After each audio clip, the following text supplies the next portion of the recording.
Hello everyone, this VOD was originally streamed on the 1st of March 2023, almost forgot the year there, and also the month. This is a VOD of me playing the game King of the Castle, which has just come out on Steam.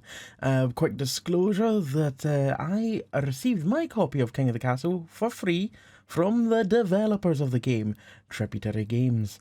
Now, I'm not going to blather on. Let's just get straight into it and enjoy the VOD. We're here to dethrone a monarch.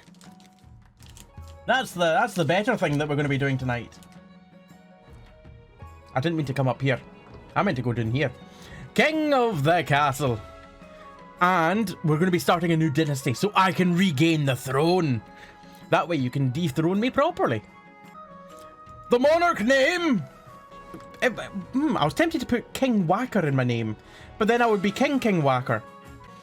I am King Whacker! I was born for this role, you see! Dynasty name. Drunk Dynasty. The slightly inebriated dynasty. The House of Stout.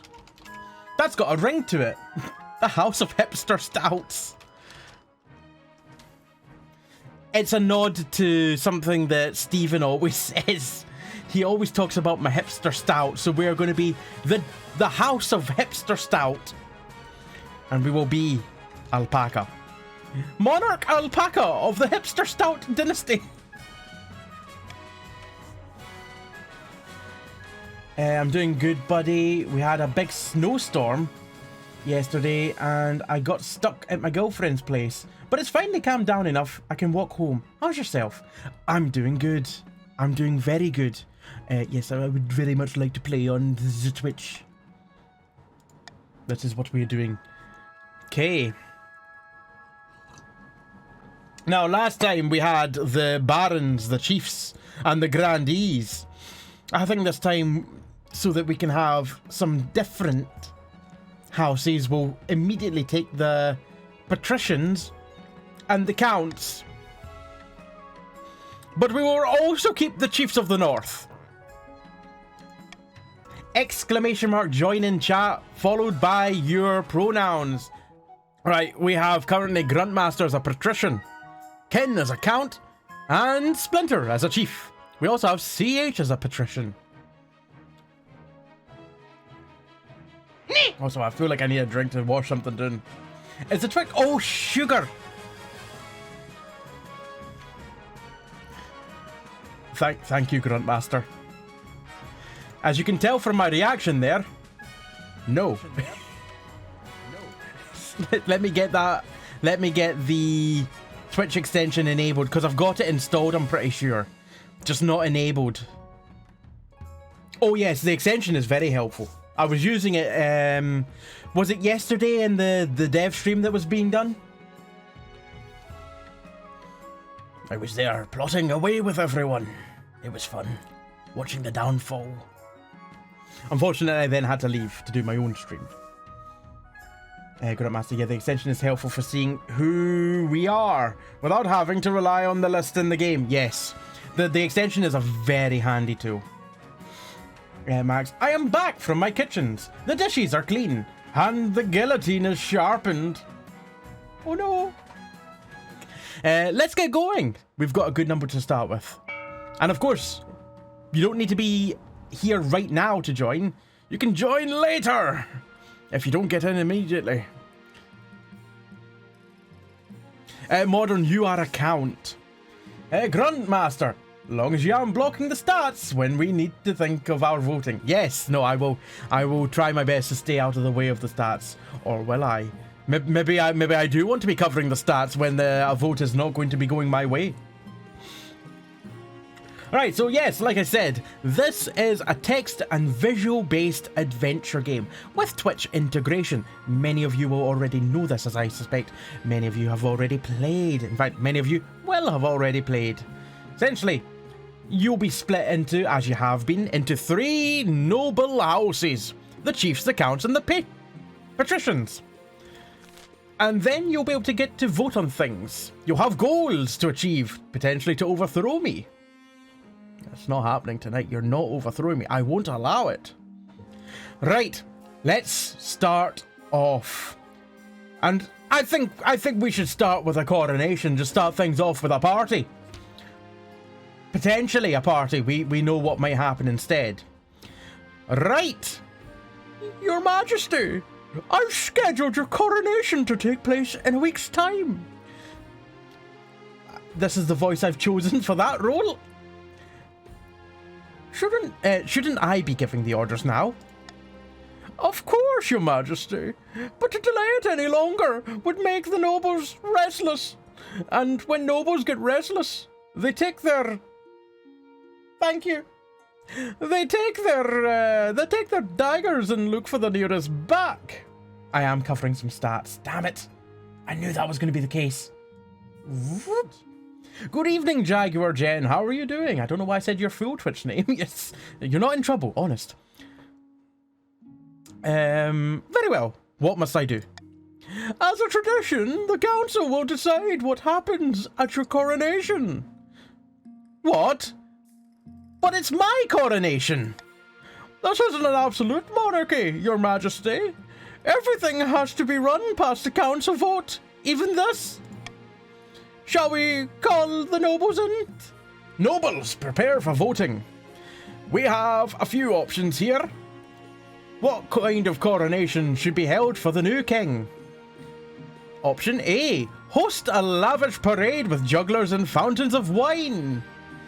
I'll lose 1,000 coin, but the region will gain stability. B, proceed with a religious ceremony that honors the ninth god. Faith will go up. C, throw the king into the river. Stability up, authority down. Or D, troops shall bear the king through the streets atop a shield.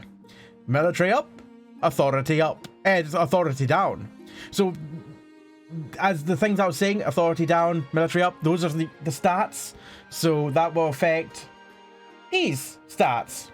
I also have a few things that I can do to influence voting. I can select something that I would prefer. I can also veto something. What I'm going to do is I'm going to just let it be exclamation mark vote followed by the letter A, B, C, or D, depending on which you want. And the thing with the most votes will be the thing that is, well, the thing that will be passed. We currently have 1 voting for a lavish parade, and 4 people wanting to bear me atop shields through the street. Max is like, military! The river was very tempting. The river is always very tempting, as I have learned. I got tossed in the river last time we played this. Right, it looks like I shall be atop a shield. And held through the streets. Held through the streets? You know what I mean. 5 nobles voted for troops shall bear the king through the streets atop a shield. Soldiers from across the kingdom take part in the parade. They're even outfitted in impressive new equipment for the occasion. The North's military has increased, as has the coast and the East. Well done, everyone's military is up. As you climb up onto the shield and hold your sword aloft, you realise this is not going to be easy. Your arm quickly starts to hurt. Your soldiers stagger and groan under your weight. Rude. Sure enough, one of your shield bearers trips on a loose cobblestone and drops you face first in a puddle. Even when I'm not thrown in a river, I still end up wet. In full view of half the city. At least the only thing hurt is your pride. My authority is now down to dubious. Great. Let's get the council introduced. Now that you're king, your first duty is to meet with the council of nobles. Your nobles hail from across the kingdom. The wintry north, the desolate east, and of course the wealthy coast. Well, let's introduce ourselves to the north first. They might be angry if I don't. Ah, Katarina. Good luck in the days ahead, Your Majesty. I'm not doing voices for every single person, okay? 1, that's a lot of voices, and 2, I can't do voices. So we've very much got a hard limit on the number of voices I can do. Good luck in the days ahead, Your Majesty. You'll need it, dealing with us lot. Let's introduce ourselves to the east. Ah, modern times. An honor to finally make your acquaintance, Your Grace. May you escape the doom that befell your predecessor. Ooh, that's ominous. Hello there, Emmylou. Hello, CJ. How are you doing? Can we have an Italian accent for me? See, that's not an Italian accent. Nor is that Italian. Ah, Lord Patrician, CH. A pleasure, Your August Majesty. I hope to see our kingdom prosper and grow wealthy under your reign. That's enough with the introductions. The council hall immediately fills with raised voices as the nobles argue with each other and demand your favour. I don't know why I said deem. That doesn't work. You shy and sit back. Is this what the council is like? No wonder your father told you to avoid the throne at all costs. Right. The path to victory. Spy Master. Your Majesty, the first few years of your reign are the most difficult. You're new and unproven. The nobles of the council will scheme against you, hoping to kick you off the throne and put their own puppet claimant in your place. Oh no! To defeat their schemes, you must secure an heir and prove... This voice is changing as we're going. And prove that you are worthy of the... This voice is taking a journey, sorry. And prove you are worthy of the crown by completing an ambition. My question is this. When you die, how do you hope the kingdom will remember you? Now, I have 6 options here. 6 options. I can be a conqueror. My goal will be military. I could maybe be a peacekeeper. The goal being stability. I wish to be the greatest king who ever lived. Authority goal. As the father of the nation. Farming goal. As the architect of a new golden age. Trade. Or as a saint. Faith. Now, if I remember correctly, I have tried the golden age before, the trade one. I'm pretty sure I've also tried as the greatest king who ever lived. They didn't end well. This time or maybe I did peacekeeper stability. I can't even remember. I want to be Saint Alpaca. Gruntmaster, you may have a hard time with that. Take a look at the chief's faith.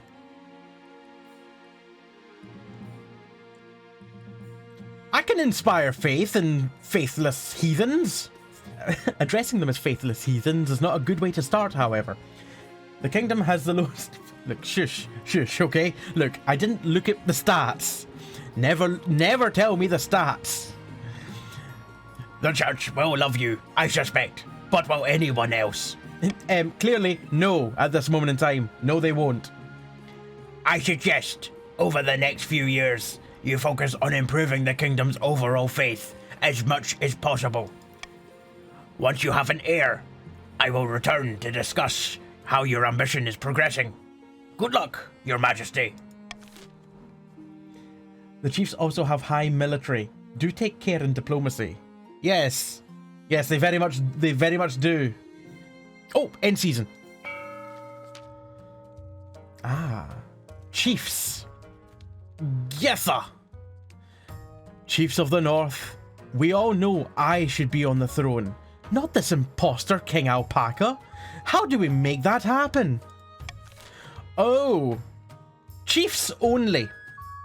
Chiefs only. So Emmylou, Max, Katarina, and Splinter. Splinter, how are you doing, by the way? I don't think I've said hello to you. You can do vote A, B, or C at the moment.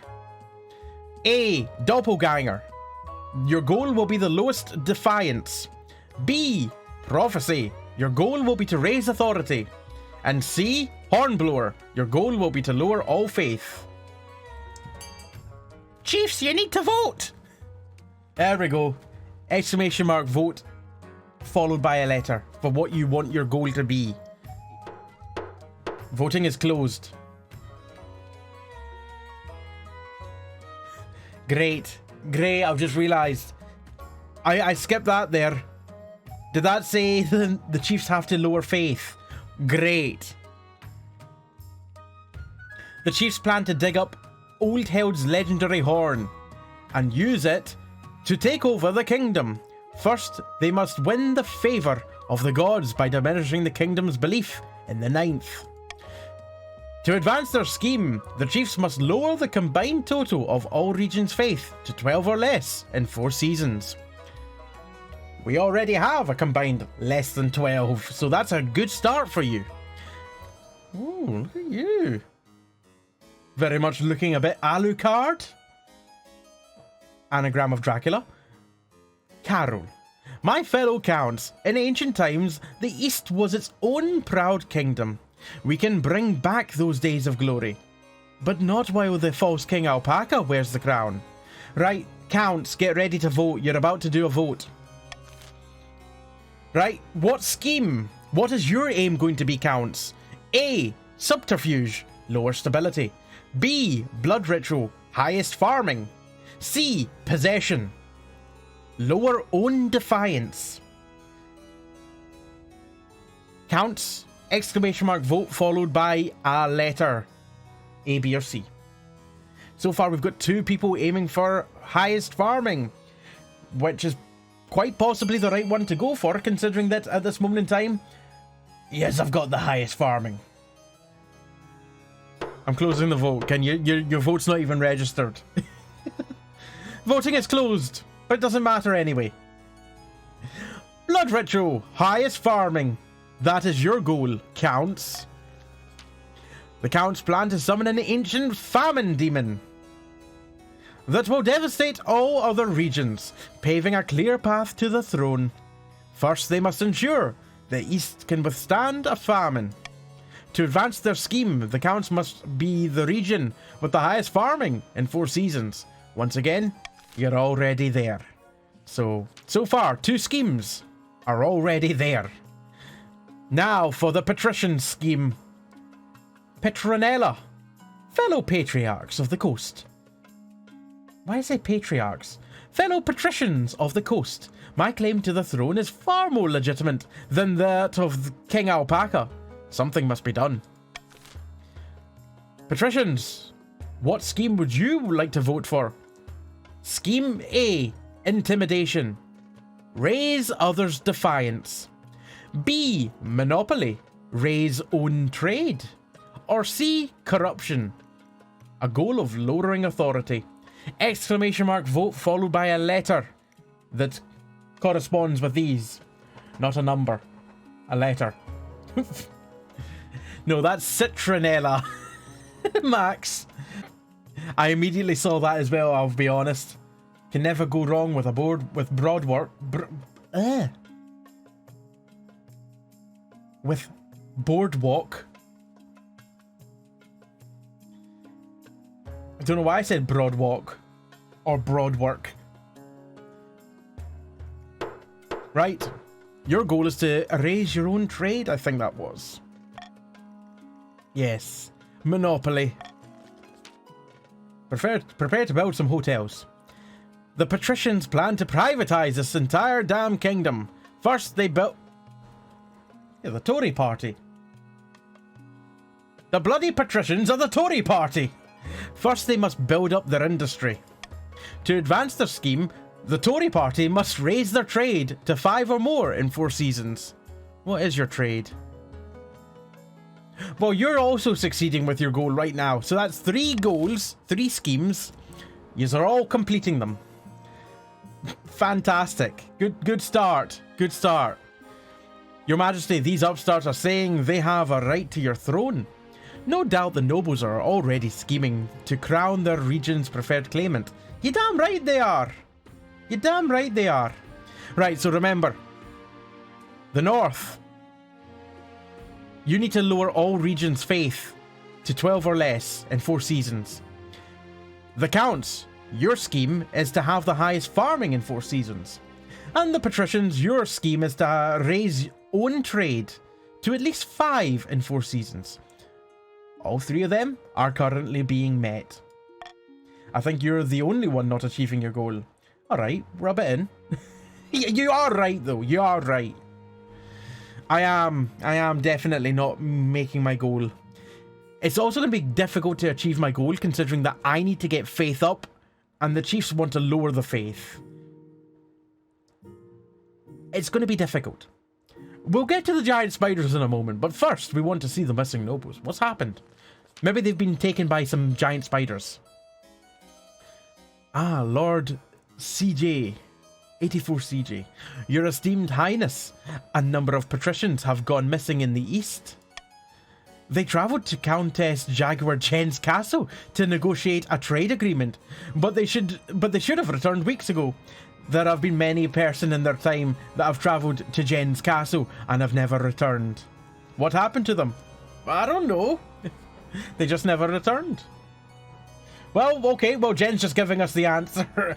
God, Jen, at least leave some mystery about it. Don't just admit to the crime.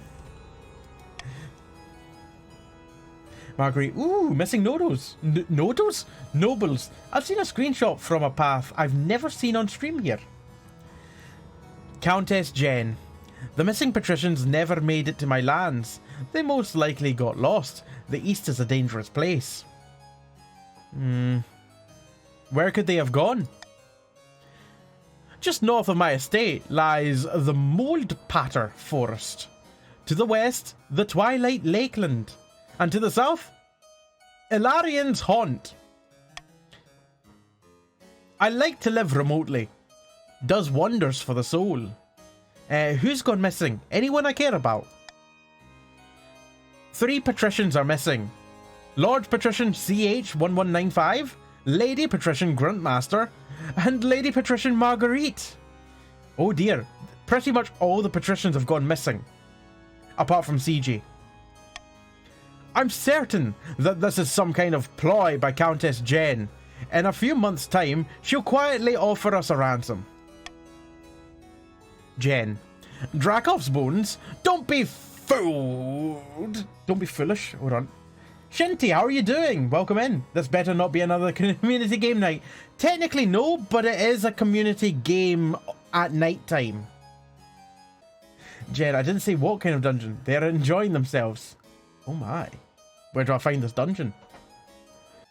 Don't be foolish. We'll find them. We just have to decide where to focus our efforts. Where should Countess Jen look for the missing patricians? The forest, the lakeland, or the haunt? Or option D, nowhere. Countess Jen will instead be executed for abducting them. Let chaos reign, and exclamation mark vote A, B, C, or D, everyone. It looks like we're going to be searching the haunt. We are not going to be executing Jen. The timer ran out, Your Grace. It did, but that doesn't necessarily mean that the voting is closed. Votes. The timer is just a minimum amount of time. I can leave it open for as long as I deem. Just to see if any more votes come in, you know, wanting to execute Jen. But it looks like that's not happening, unfortunately. I think that's not turning up until tomorrow. I did sharpen the guillotine after dinner. It would be a shame not to use it. Right, we're checking the haunt first. For the missing patricians. Right, a detachment of Countess Jen's bravest knights venture into the Bedeviled? It's Bedeviled! Sorry, I've never seen that word written down before. Into the bedeviled marshland known as Ilarian's Haunt. It's a fool's errand though. They find nothing but bogs, marshes, wetlands, creepy trees with faces on them, fens, dead bodies, mosquitoes and swamps. The patricians aren't thrilled to learn that their compatriots have disappeared. Of course, but the counts assure you, if they haven't turned up by now, they're probably long dead. The coast defiance has gone up from 1 to 2. Thank God we've got Petronella. And Citronella. That's the main thing. It's a leave at your own free will dungeon. They just didn't want to leave. No, we didn't. I mean, they didn't. Giant spiders, anyone? Giant spiders. Count Kin. Your Majesty, a forest on my land has been completely overrun by giant spiders. Some are as big as horses. Maybe very small horses. The trees are shrouded in webs, and travellers are going missing. We must put a stop to this. What should be done about the giant spiders infesting a forest in the east? Option A. Send in the army to wipe them out. A 70% military roll. B. Burn it. Burn it with fire. Trade will be down. Farming will be down. And defiance will be up. Option C. Put a bounty on a giant spider legs. Treasury down by 900. Or D. We must learn to coexist with giant spiders. Defiance up. I have no veto. I have no option. Vote for whatever you wish. Vote A, B, C, or D. Exclamation mark, vote A, B, C, or D. Fried giant spider legs. Delicious. We have a stalemate between C and D. Are there any votes still to come in that could change that? Voting tied at 3. I think I get the choice here. I do get the choice. Right, do I want to put a bounty on giant spider legs? Or do we learn to coexist? We will coexist. Let's see if that pops up later. Oh. Coexistence opens interesting options. I thought it might. Coexist? They're monsters! Mandibles dripping with venom, snatching merchants off the roads and stringing them up to suck them dry. Sounds like Jen's basement. Defiance is now aloof. It's fine. I thought Defiance was going to go up more than that. No harm in trying it out. They're more afraid of you than you are of them. Ooh. They're more afraid of you. That can't be right. They're 10 feet long ways, 10 feet width ways, and 8 feet ways. You send your Chancellor to Quail? Quail? I don't care if it's pronounced Quail, I'm saying Quail. You send your Chancellor to Quail University. Perhaps the scholars will have some ideas for how you and the spiders can coexist peacefully. The Honor Guard. I don't have a voice for the Marshal yet, do I? I've got Chancellor and I've got the Spy Master. I don't have the Marshal. This is the first time we're seeing the Marshal, isn't it? I'm trying to what kind of voice would the Marshal have? How about we just don't do a voice? Marshal, now that you are king, you need personal protection. Why, I could plunge my sword into your heart right now, could I not? Please don't hurt me. You need an honor guard to keep you safe from such dangers, Your Majesty. Unfortunately, this is a political decision. But what about the Palace Watch? Hurrah! Thank you, Palace Watch, for chiming in. Gruff and stern. I can't do gruff and stern. How about this? Don't make me laugh, Your Majesty. These 10 soldiers can keep out the riffraff, but do you expect them to stand up to a warlock? Or a child of the Viper? Or me, for that matter? Is that okay? Oh, the Palace Watch is... they're a group of very few words. What are my options? Each region offers a selection of elite guards. The chiefs with their most famous warrior heroes. Maybe we should get the Knights of Knee. The counts with Knights of the Order of the Drowned Rose. and the patricians offer their greatest gladiators, champions of the arena. Think carefully, your majesty. These guards' loyalties will be divided between you and the regions. Of course, you could just hire foreign mercenaries. They'd be loyal to coin, above all. You know what? I've never tried the foreign mercenaries before. So I'm going to try the foreign mercenaries. I've never had good outcomes choosing one of the regions as my honor guard.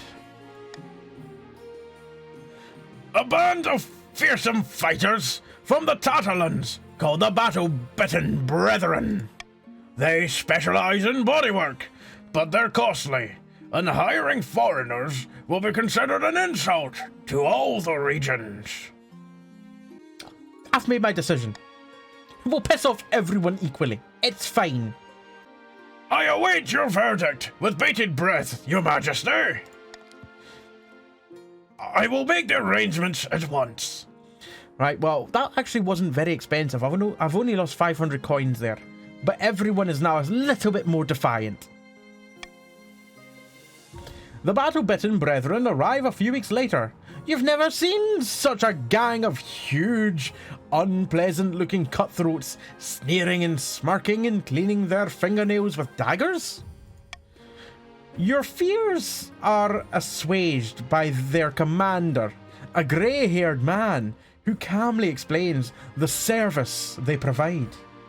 As long as the coin doesn't run out, they'll sacrifice themselves to the last man on your behalf.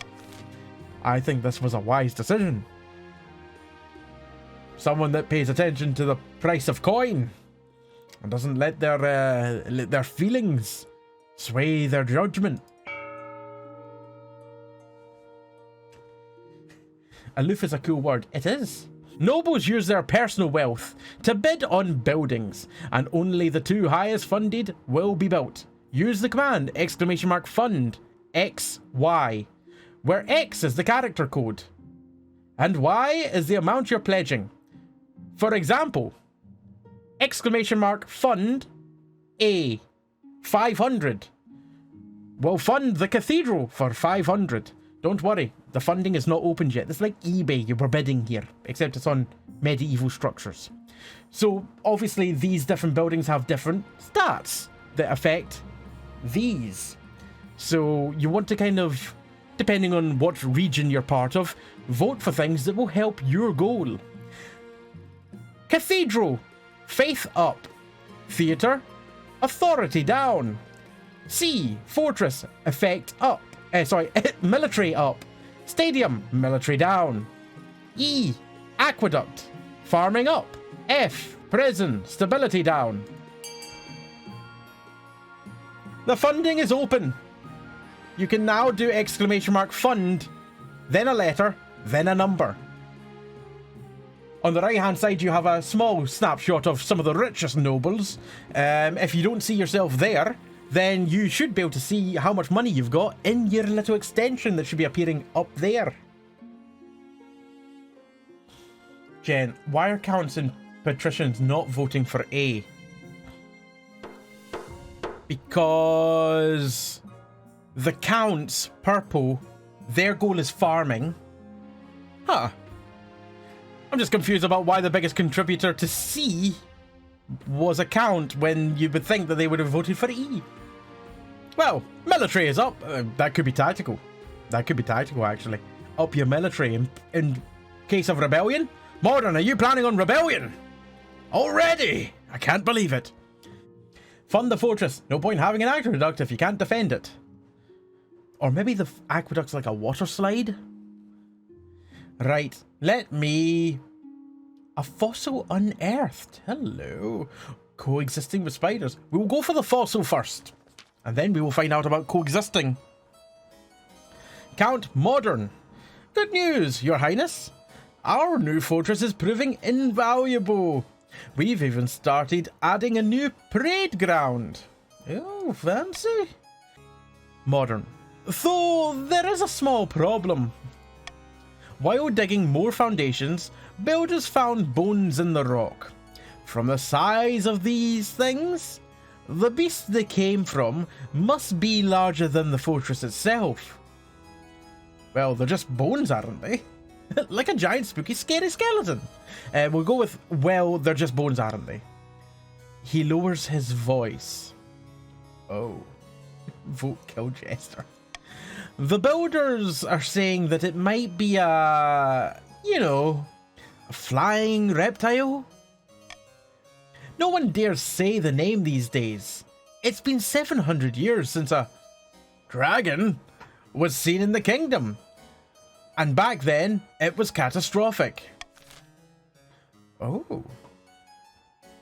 Purported dragon bones have been found in the east. Should the building of a new fortress continue? A. Carry on building. Who cares about some old fossils? Defiance down will be the result of that. Option B. Carefully excavate the bones. Trade up. Faith down. C. Don't mess with dragons. Abandon the fortress entirely. Defiance up. Faith up. Military down. Why am I... Right, I'm going to just say... I'm going to do a Monarch's choice here.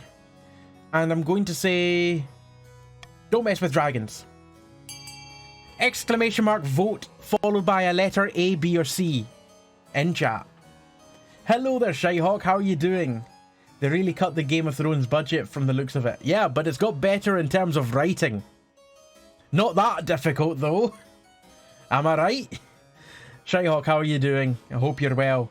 How did I think I saw you earlier on in terms of your stream. You were trucking, weren't you? If I'm remembering correctly. How do I join again? You can join by doing exclamation mark join followed by your pronouns in chat. And that will give you the ability to vote on things like this, as well as other things. Right, well, it looks like we're going to be carefully excavating the bones. I don't know what I think of this. Trade up, faith... Oh, no, I don't like it, because faith is down. Oh, great. Ah. Thanks. Shyhawk, I was having a small truck, yes. I didn't pay my loan, so they took my truck away with my cat still inside. I now have to earn the money to get them back. If the game won't give me a plot, I will make my own happen. And it sounds like one hell of a plot. You should check out the plots here. Where'd I get plunked? Mark, it should show you on your extension overlay, which appears up there. If you... Oh, you are on mobile, aren't you? Or are you? Either way, let's carefully excavate these bones. Builders dig the bones from the rock. Soon, the huge bones are revealed. Oh! Hello there, Chaos and Order! You've joined just in time to see some huge bones be excavated. Possibly a dragon. Chaos, how did your stream go? We had a good time, thank you. How's the rain? The rain's only just getting started, but we've already managed to coexist with spiders and find some dragons. And my goals are not looking very good.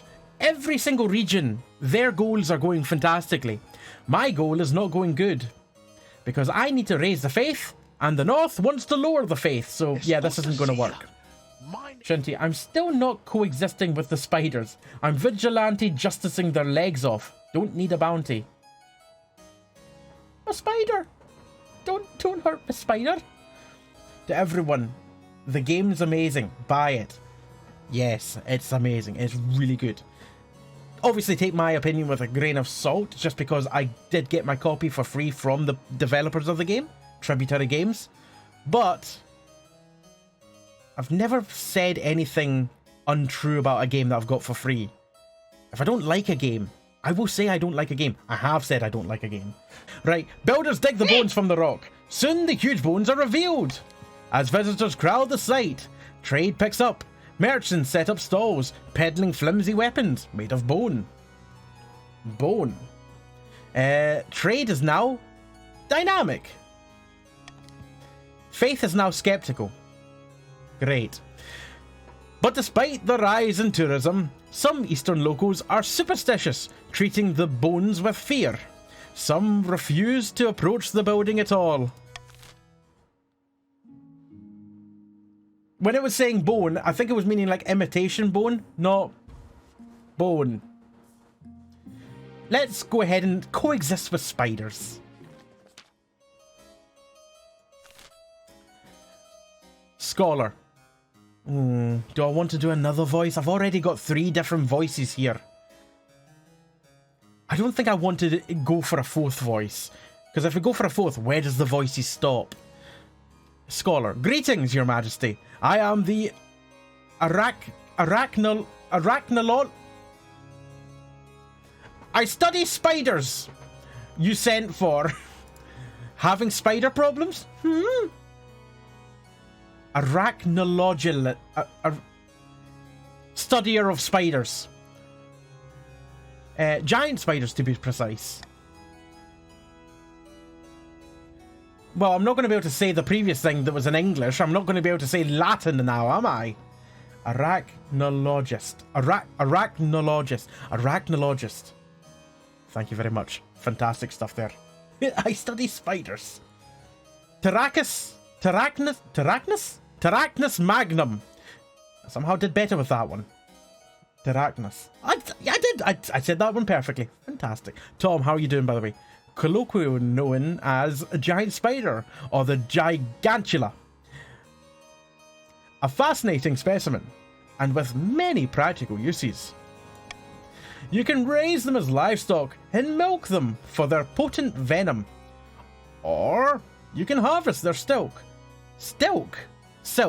which makes for fine sails and formidable armor. Last but not least, you could train them from birth to be ridden as mighty steeds. Who could resist a cavalry regiment that comes into battle atop these almighty arachnids? The possibilities are endless, but first, you need to get a hold of some eggs. No easy task, I'm afraid. How can the council steal eggs from the giant spiders infesting a forest in the east? Your options are: Option A, hire some adventurers for the task, which will cost me 950 coin. Option B, send in soldiers to kill the spiders and take their eggs. A 70% military roll of that succeeding. Option C, lure the spiders from their nest with an offering. A 70% farming roll for that to succeed. D, leave the spiders alone. Defiance up, trade down. I don't really have anything I want to veto, so let's just open the vote. Exclamation mark vote followed by a letter in chat. No, Mark, don't kill the spiders. We coexist with them. We have an understanding with the spiders. Right, it looks like we have option C as the favoured option here. Lure the spiders from their nests with an offering.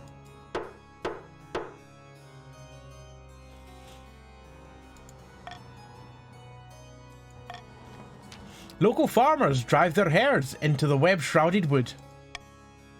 Hideous, squealing and crunching noises ring out across the trees as the spiders devour their prey. Once the arachnids are too full to move, thieves dart into their nests and recover their eggs. It was successful! Hurrah!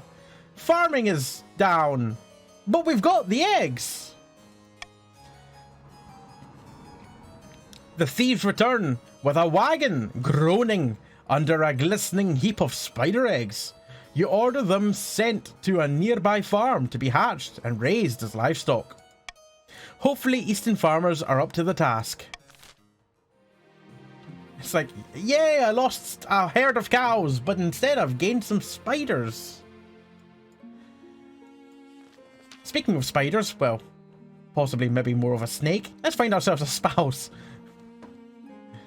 In the twisty passages of your castle, you can avoid your advisors, the nobles, even the spymaster, but there's one person you can't avoid. Your mother. Why haven't you found a spouse yet? It's been almost a year. Mom, I've been busy. You'd better find the time.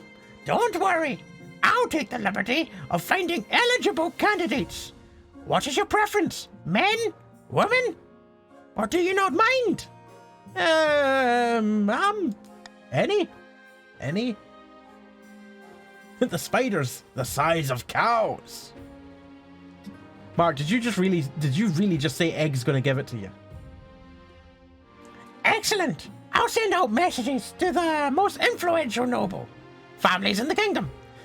Let's see what they have to offer. That voice changed. My voices tend to change a lot.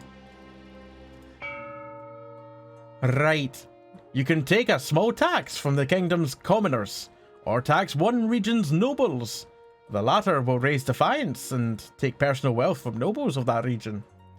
Now, I am very tempted here to tax the north, because the north is looking very rich at this moment in time. The north will not be happy with us, of course. But they are looking rich. I think I'm going to tax the north. Sorry, north.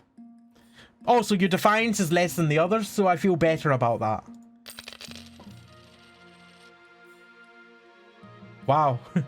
I've really pushed the north out of the richest nobles for the most part. Oh, I don't know what I just clicked on. I went to click to drag the map, and I guess I clicked on a thing. Phoenix, I've been here 5 minutes, and you took my money from me. Sorry, Phoenix. Sorry, honest. Actually, now that I think about it, why didn't I take it from the patricians? They're essentially the embodiment of the Conservative Party. I should have stolen from the patricians. Tax. I should have taxed the patricians. Yes. Every single thing that I have seen Pyromaniac in. I've seen Pyromaniac on Twitter, involved with fire. I've seen Pyromaniac in another stream, involved with gunpowder and fire. And now they now have fire behind them again. And the city is in flames. Pyromaniac, is there anything you want to tell us? Pyromaniac, Your Highness, there's been a terrible fire in the city of Yurovsk. Where once there were buildings, there is now a field of smouldering ash. Dozens of peasants have died, and I'm honestly not responsible for any of it. I know I'm holding the matchbox, but I'm not responsible for any of this fire here. And I know I'm called Pyromaniac, but I'm not responsible. Some soldiers stationed in the city got drunk and were fooling around. Don't pay attention to the lighter fluid as well.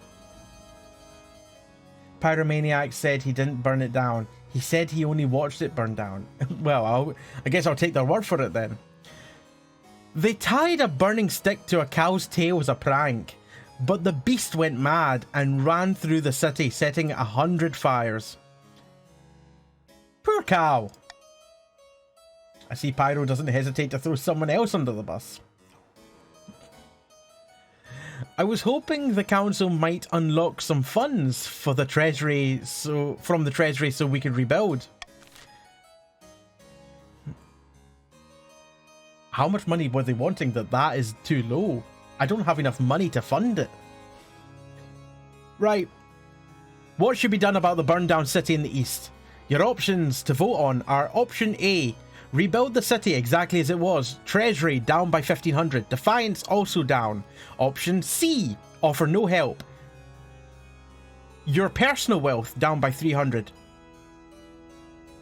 Defiance up. Trade down. Stability down.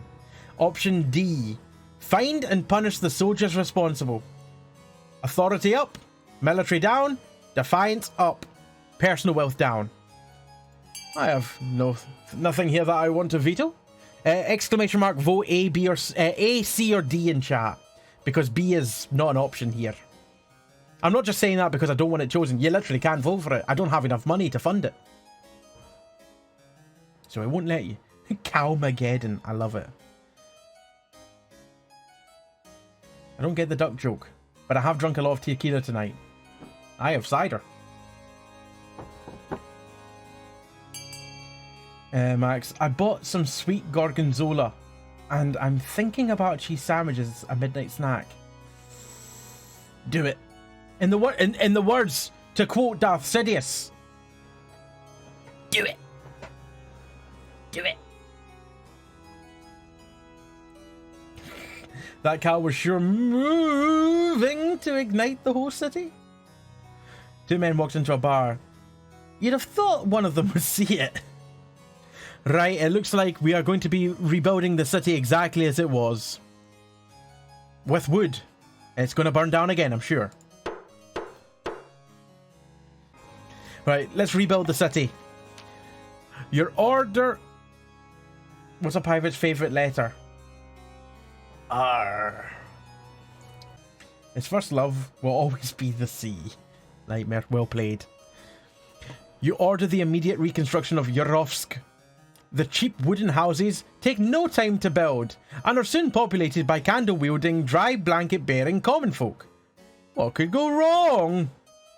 Well, Defiance is down, and my treasury is down, significantly. Stephen, what have a pelican, a stork, and the gas board got in common? They all have massive bills. They can stick their bills up their... Whoa! Wait, hold on a moment! Someone's been watching National Geographic a bit too much. I didn't. Huh. I didn't know a pelican and a stork could stick their bill up their ass. That escalated a lot quicker than I was expecting. Speaking of something else, who's got a fear of bones? Count Modern. Your Highness, it's the reptile bones. The people are terrified that fire will descend upon the earth. These fools could take matters into their own hands and destroy the fortress if we're not careful. Straight in. How should the eastern peasants be assured in the face of dragon bones? Options A, B, or C. Option A, rebury the bones out of sight, out of mind. A 50% stability roll. Option B, the Count should offer the peasants a bribe. Defiance up, my own wealth will go down, and stability will also go up. How you can have stability go up and Defiance go up at the same time, I'm not entirely sure. Option C, move the bones to an eastern vault. Military up, stability down, Defiance down. Once again, I have nothing I want to choose or veto here. Exclamation mark, vote A, B, or C in chat. 5 nobles have voted to move the beans? The beans. We're moving the beans to an eastern vault. We're also moving the bones to an eastern vault. Damn that Heinz. Vast as they are, excavating the bones is no small feat. A long caravan of wagons drags them to the museum, where curators display the bones in a giant room. They're nervous about showing the dragon's real shape, but the beast's wingspan spread across the rafters is impossible to hide. The builders return to their work. Eventually, the new parade ground is completed. The counts are grateful to have the matter resolved, but the people are still afraid. They whisper that it's foolish to display the bones so openly. Don't display your bones so openly. Be discreet. The East. Military is up. Kingdom. Stability down. The East. Defiance is also down.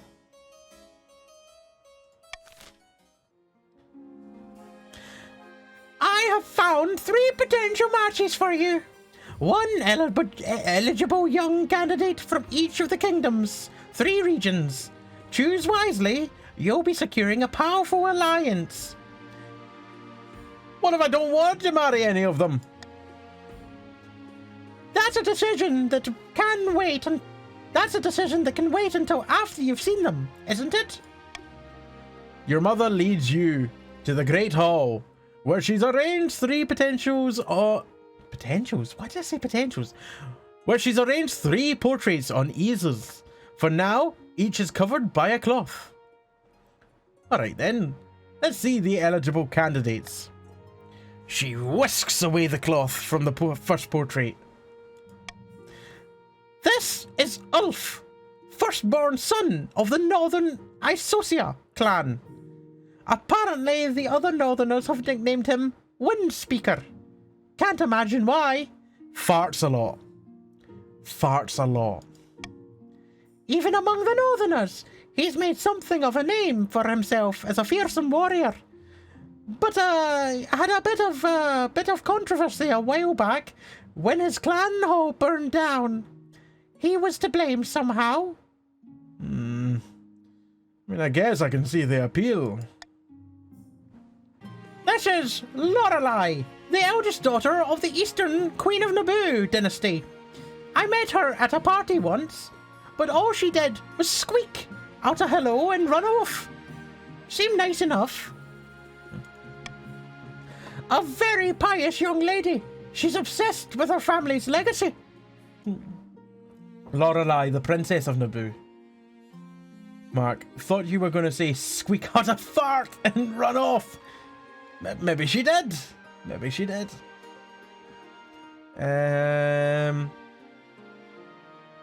She's an intriguing candidate. And finally, from the coast, we have Camilla, the wealthy heiress to Lady Patrician Catriel Burns' estate. She got a reputation for honesty and fair-mindedness. That's rare along the coast. Her interests are typical of the coast. Money, money, money, and making more of it. But to her credit, she gives a lot to charity. Could be lost. Could be a lot better. What do you think? Of course, by picking a candidate, you anger the other regions, but you gain a lifelong alliance. I've made my decision. I'm going to go with Lorelei of the East. The East is now loyal, the North is insolent, and the coast is insolent. Let's end the season. By royal decree, we can tweak the laws governing how the council votes. We can't pass more than 3 of the laws at once, and only one may be used per vote. Anonymous voting, how nobles choose to vote, is hidden from the monarch's view. The monarch's golden choice. If nobles vote for the monarch's golden choice, they gain a 500 personal wealth. Monarch's iron choice. The monarch can mark the preferred voting option.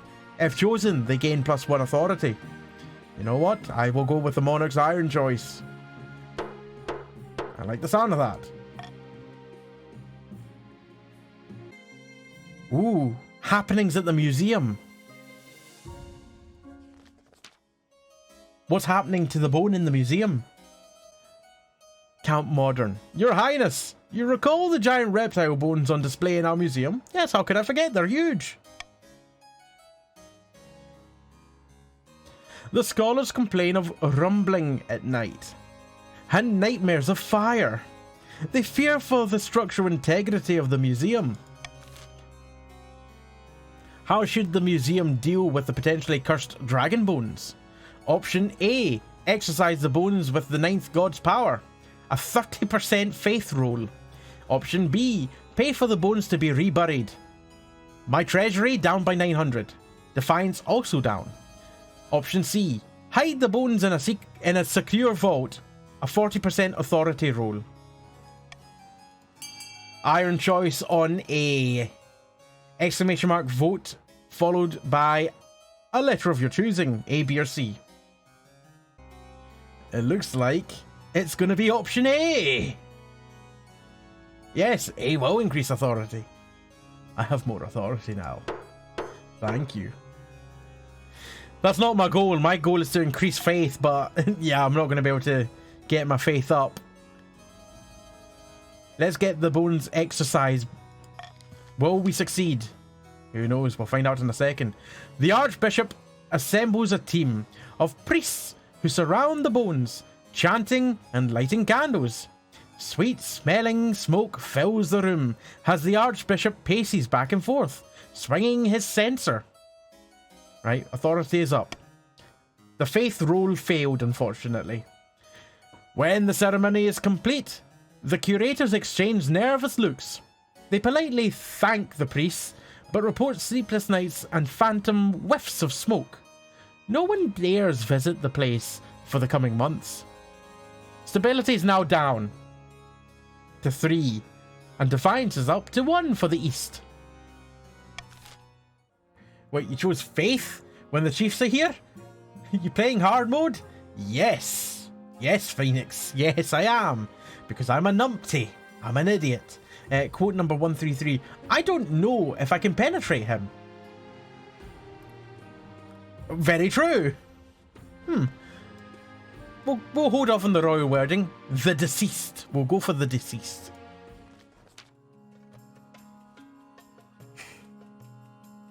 Treasurer. The elderly Lady Patrician Demetra,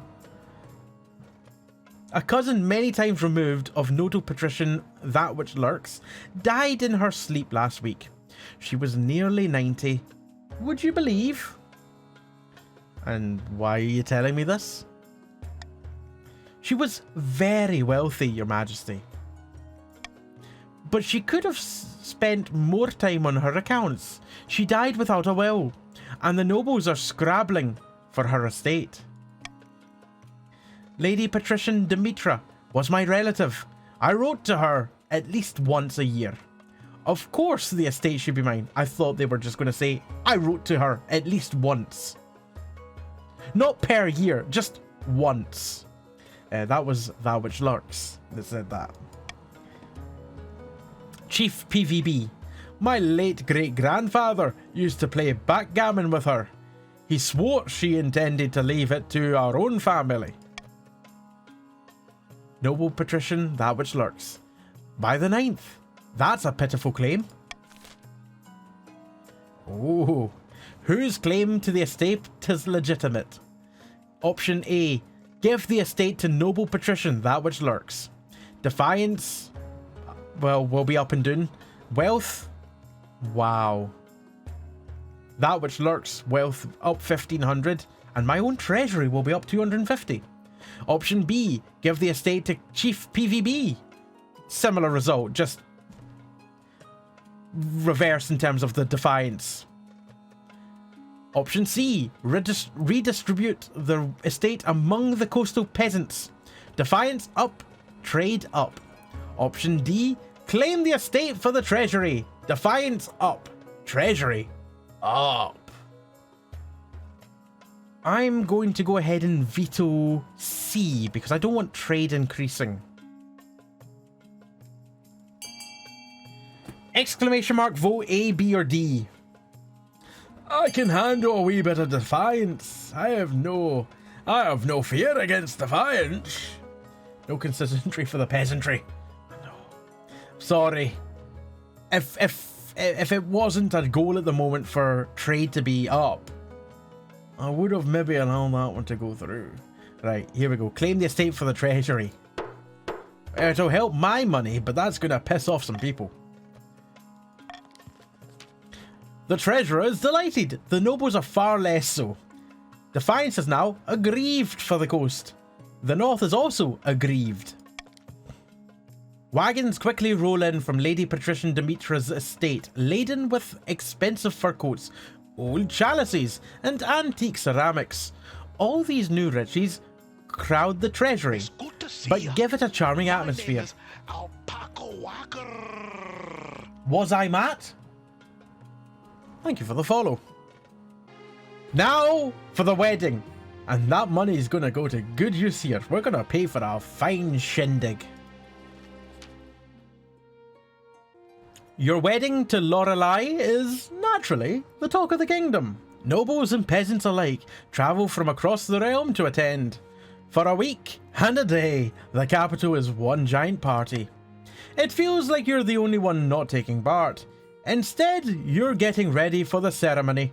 Soon enough, you're standing in St. Bertrand's Cathedral with Lorelei at your side. Do you take this woman as your lawfully wedded wife? I feel like the Archbishop would sound like an old person. I do. Although, do I say I changed my mind? I can't do this. I've never done that before. No. No, I shan't. Defiance is getting a wee bit high for my liking. That I pronounce you king and wife. After the wedding, of course, there's a feast. And after the feast, a dance. Your new wife Lorelei turns bright red every time a toast is called in her honour. The kingdom is more stable. The kingdom, my authority, is more commanding. The north is less defiant. The coast is less defiant. The east is less defiant. Everyone is less defiant. Nightmare. Let's see how this can go badly. Change your mind. No, I shan't. I didn't. I can't. I do basically the same voice for it. Really, Catriel? Nice. I don't do very good voices, so I'll do the ones that I can. But then again, that's never stopped me from doing a voice that I can't do. By the time you find yourself alone with Lorelei, it's past midnight, and you've felt more tired. And you've never felt more tired, even. Lorelei, hello? I hope you had as good a time as I did. You too. You both lapse into strange silence. Lorelei gulps back her wine.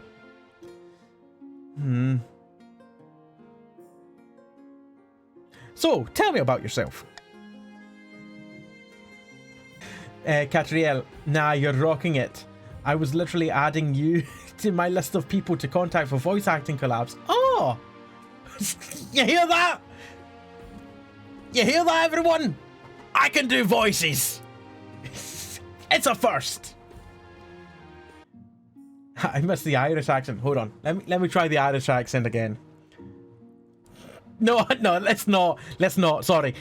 Not much to tell, really. I am just dust, carried on the wind. As are we all.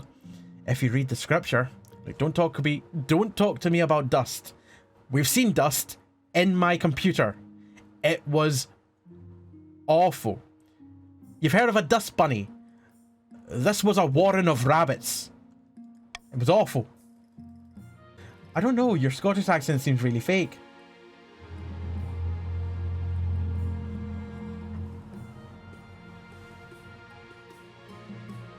Holy shit. That was a really ominous noise there when I zoomed in there. Impressive.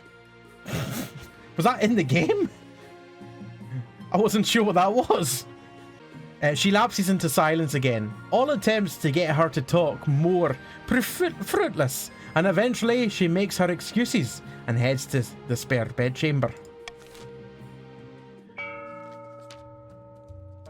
The legend of Oddheld's horn.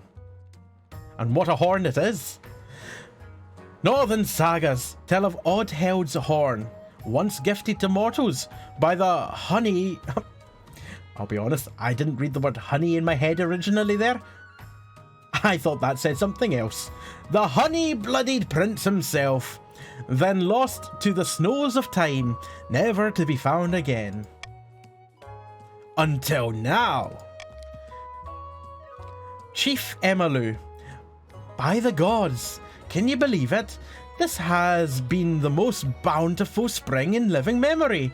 The grass is green, the sun is warm. Even our sheep have given birth in record numbers. Fantastic! The farming is now sufficient in the north. Chief Best Emma. I wonder what you thought it said instead. Horny. Chief Max. It's the work of Oddheld, my friend. We've spent many months beseeching him, and now he has rewarded us with the means to overthrow the king's regime. Rude. Emmelu. Truly, you mean to say he has pointed us to his horn? If someone points you to their horn, report. Max. Aye. But it's far to the north, in the Ice Giant's territory. The frozen wastes will need a hardy force of heroes to stand any chance of retrieving it. For the next stage of the chief's scheme, they must raise their military to 5 or more in 2 seasons. Good news. Good news. You're doing it. You've got a military of 8 at the moment. Well, that's going to be difficult. Not. The famine begins. Late at night, 2 counts meet in an ancient stone cemetery to discuss their schemes against the king. Our grain stores are looking much more impressive than the rest of the kingdom, says Kin. Count Jen. Yes, and I've had peasants from the north moving onto my lands, desperate to sponge off our prosperity. Can we just shorten that sentence down? It would be more accurate. Just Jen saying yes, and I've had peasants. That's where the sentence can end. The farming is now bountiful. Ken. How delightful. But won't summoning this demon be difficult? It's magic beyond our usual fare. Jen. The walls of reality are sturdy, but they can be weakened. A tide of blood must swallow this kingdom in its wake. Chaos. For the next stage of their scheme, the counts must lower stability to 4 or less in 2 seasons. It's already at 4! Game, what are you doing? You're really screwing me over here. Establishing a monopoly. Do not pass go. Do not collect £200. In a dinghy. In a dinghy? That's not dingy. That's dingy. You're already losing and just now finding out. No, I've been losing since the moment I started this. In a dinghy. I've said dinghy again. I've said dinghy again. In a dingy seaside tavern, 2 patricians of the coast meet to plot their latest scheme. The coast's economy has never been better, says Grunt. We're making more money than I know what to do with. CJ. Money breeds money. I've made a series of investments to improve our profits even more. But what do we do with the rest of this gold? Well, you know what, patricians? I already know that you're going to try and privatize the NHS. Stop it! Some patricians' wealth has increased. Time to start buying things. Of course. Land, road, bridges will buy up the whole kingdom, piece by piece. But first the king must be in desperate need of our gold. To advance their scheme, the patricians must lower the treasury to 1,500 or less in 2 seasons. Yes! Yes! Finally! An objective that hasn't been met. I've got 2,400 at the moment. That doesn't mean that it's not going to get lower. And not going to get met eventually. But at this moment in time, it's not being met. Oh, thank God. Thank God. 33% winning rate currently. Nope. Nope, you can half that again. Because we've had the other 3 from before that I didn't win. So it's more like a 16% winning rate at this moment in time. The North. The Chiefs of the North. Your goal is to raise your own military to at least 5. You're doing that already. The Counts of the East. Your goal is to lower the kingdom's stability to 4 or less in 2 seasons. You're doing that already. The Patricians of the Coast. Your goal is to lower the kingdom's treasury to 1,500 or less in 2 seasons. You're not yet doing that, but I imagine you might.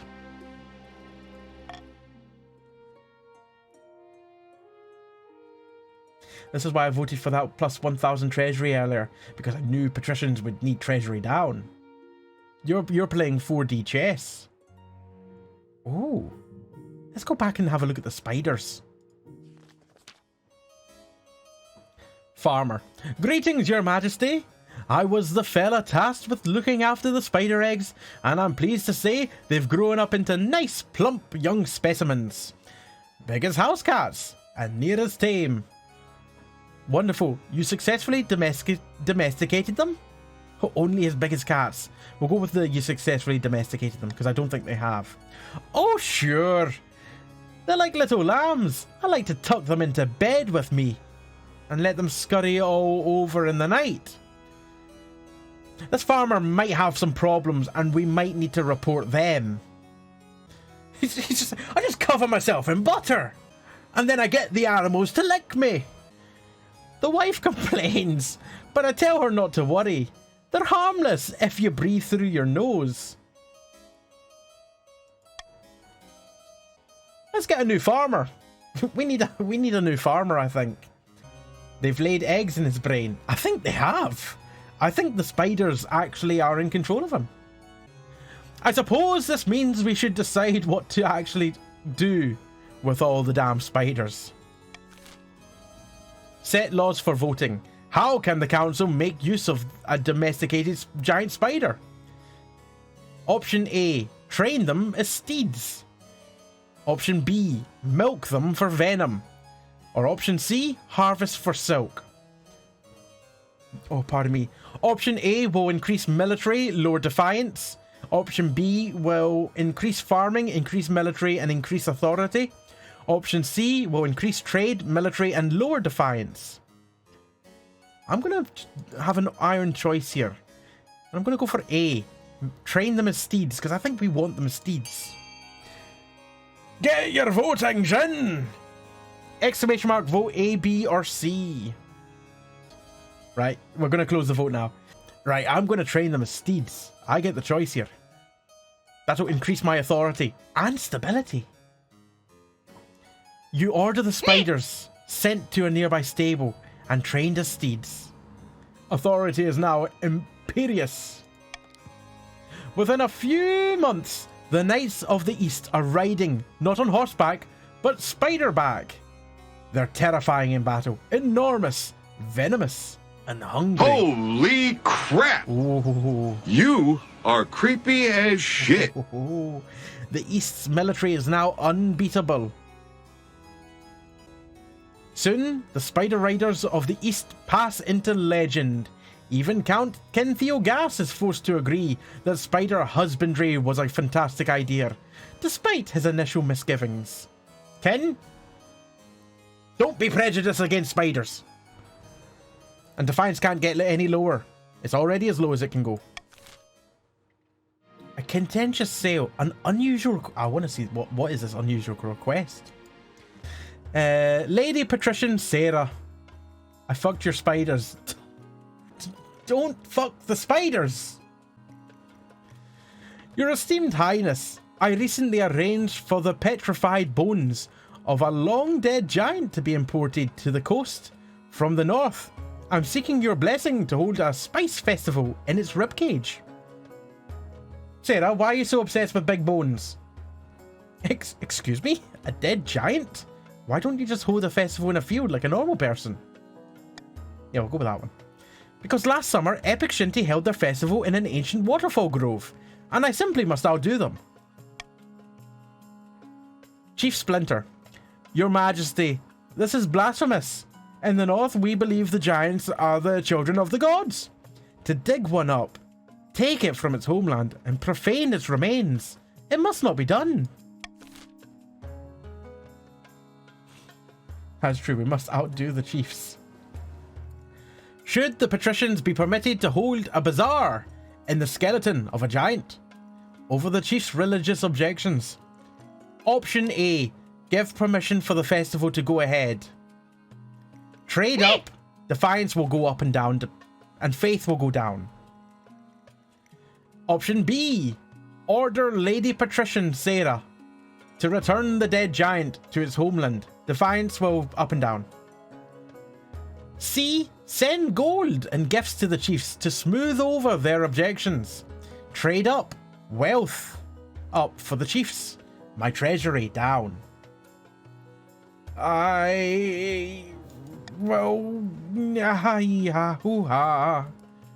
What's my goal? Hold on, what's my goal at this moment in time? Is my goal still faith? My goal is still faith, isn't it? My goal is faith throughout. Sorry, my goal doesn't change. Yeah, right, my goal is faith. Well, let's veto the faith one going down, because we can't afford faith to be going down anymore. Right, exclamation mark, vote A. Nope, not A. Exclamation mark, vote B or C. Like I said before, if you wish, you can check it out on Steam. There's a wee link there. Remember, this game was provided for free by the developers, Tributary Games. But unfortunately, my treasure will be going down slightly. Send golden gifts to the chiefs to smooth over their objections. You send shiny baubles to all the chiefs who matter. How do we determine which chiefs matter and which chiefs don't? The most zealous believers in the old gods grumble, but their more pragmatic peers promise to keep things calm. The coast, trade is up. The north, some chiefs' wealth have increased. The kingdom, treasury is down. The Spice Festival, meanwhile, is a raving success, attracting visitors from across the kingdom to sample cardamom and saffron beneath the bones of an ancient behemoth. A contentious sale. Chief Donut. Your Highness, this is an outrage. Count Wormfodder is trying to steal my bear from under my nose. Did you say bear? Count Wormfodder. It's not their bear. I was about to buy this beast from an adventurer in the Tatterlands when Chief Donut turned up, shouting and raving about Scurranorn. And who is Scurranorn? Yeah, the bear is back. The bear! Chief Donut, the northern goddess of medicine and knowledge, the bear wears her mark upon her brow, clear as day. I suppose it's a matter for the council. Mark my words, if this bear is not brought to the north, where she belongs, there'll be trouble. What should be done with this potentially sacred bear? Option A, if it's sacred, Chief Donut should have the bear. Defiance up and down. Wealth down. Personal wealth, that is, not my treasury. And faith down.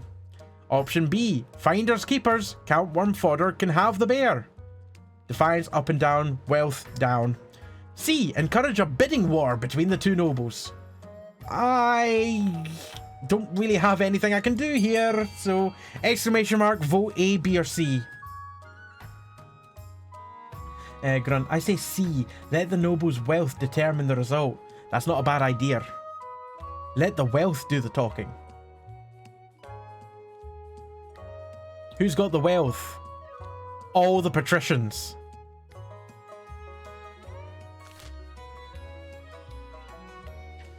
Ooh, we've got 4 and 7 there for A and C at the moment. Max, we want the bear! 5 and 8. It looks like it's going to be a bidding war.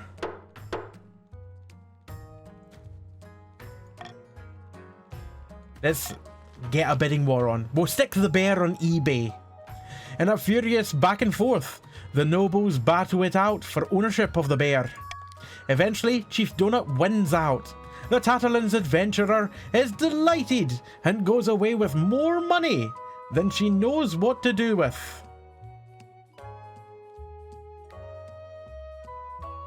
Goes away with more money? Oh, the Tatterlands adventurer is the person that was selling the bear.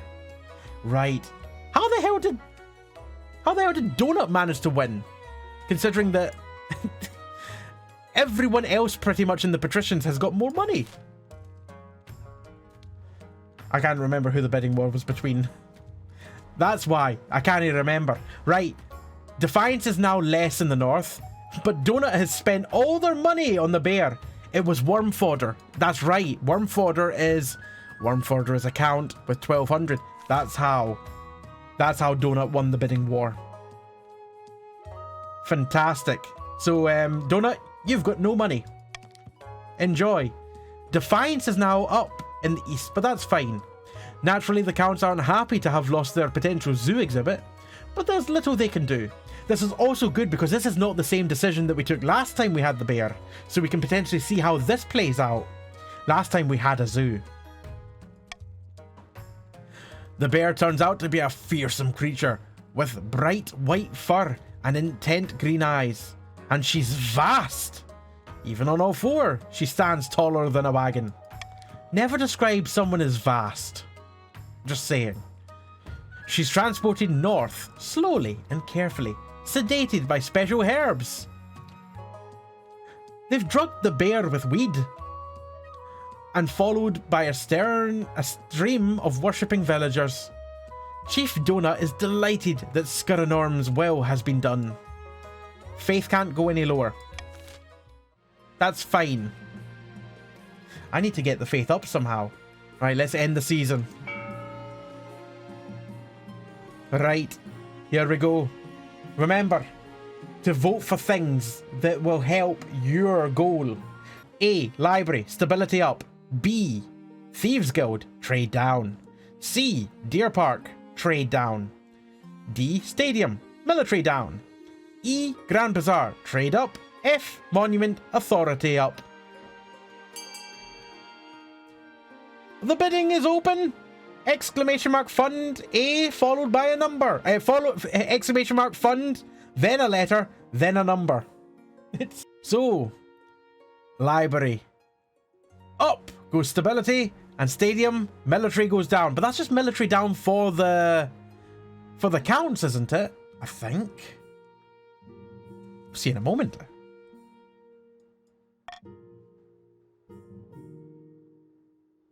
Aye, because that was at 10. Yeah, it's just for the counts. Oh, a new trend. God, we're going to the east. They're going to be flossing. That's the new trend.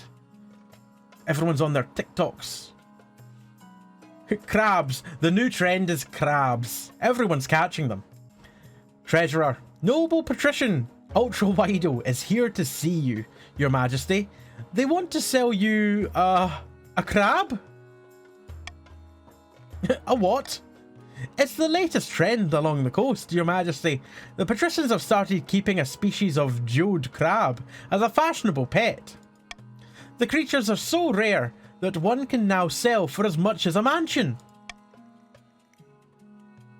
Send them away. I don't want to waste my time like this. No, actually, very well, send them in. Thank you for seeing me. Your Majesty, I know the price is steep, but I assure you, these crabs will only go up in value. This definitely sounds like a snake oil scheme, and it's very appropriate that it's Stephen that's offering me this here. You buy it, you give Pats their goal. I know, but I want to buy it. That's the problem. Turn this fool away. What a waste of everyone's time. I'll make the sale of jeweled crabs illegal. Hey, buy the crabs. Hey, buy the crab. Can never go I was about to say can never go crabs with wrong. Can never go wrong with crabs. Everyone wants crabs nowadays. Make it illegal, donut. What a scandal. A noble give the king crabs. Marguerite, you can make a lot of money with the crabs. Probably. Can I steal the crab? Can I steal the crab? I don't want to turn them away. I just want to politely say thank you for the offer, but I'm going to outlaw the crabs. I was just going to turn them away, but then last moment I was just like, nah, let's outlaw them. Of course, such a drastic measure will require a vote. You summon your council at once. I didn't realize that would need a vote. Right, so should the pointless but lucrative crab trade be banned? Vote A, ban the sale of jewel crabs. B, refuse to limit the market. A will decrease farming, increase defiance, and decrease stability.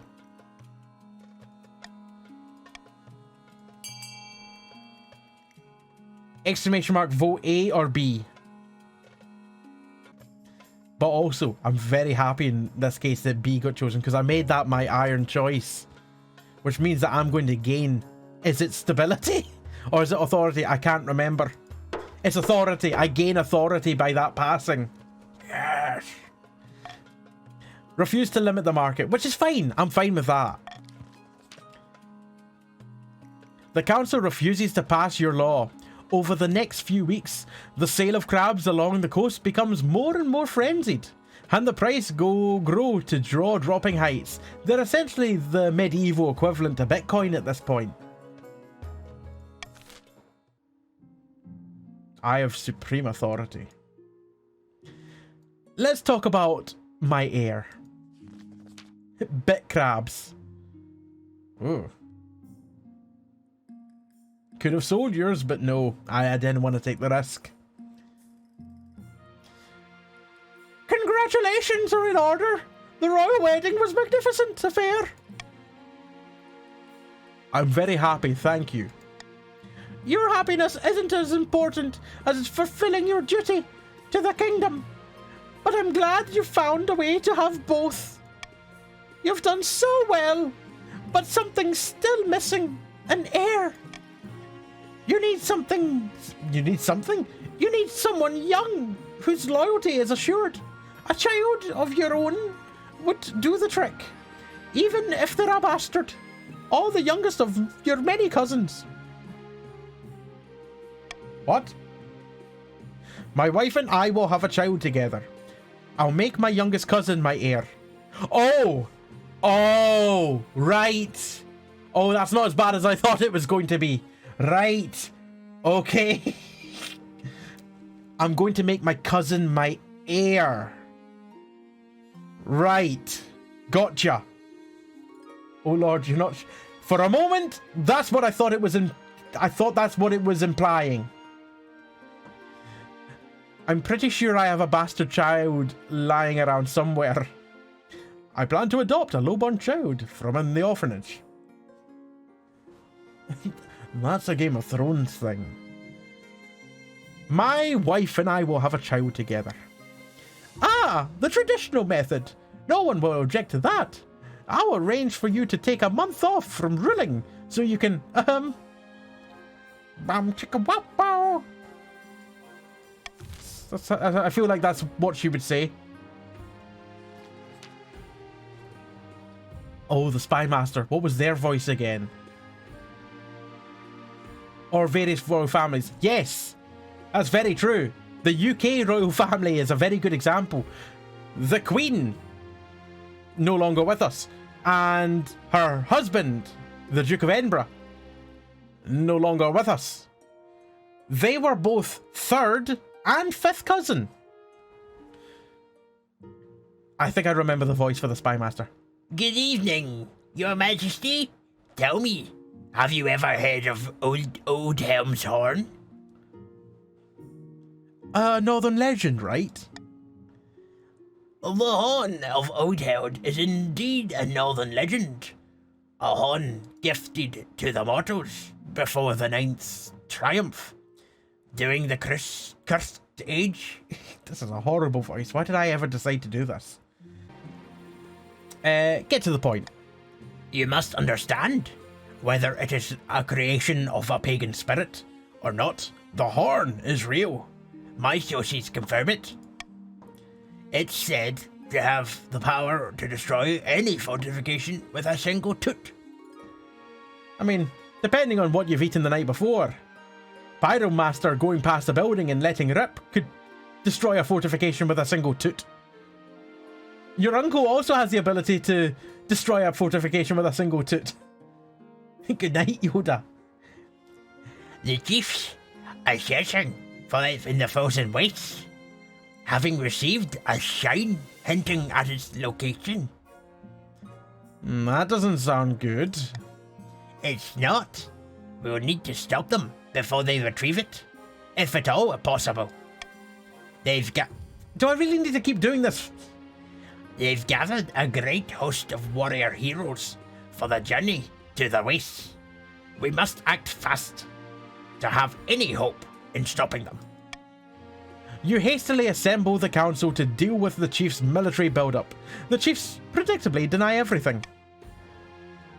Emmylou, would you deny us our right to protect ourselves from the ice giants? Bah! What should be done to address the build-up of northern forces planning to head into the northern wastes? Option A, forbid the northern armies from entering the frozen wastes. Defiance up, military down, authority down. B, ban all public mention of of Oddhelm's Horn. Delay scheme for 1 season. Option C. Allow the chiefs to continue building up their forces.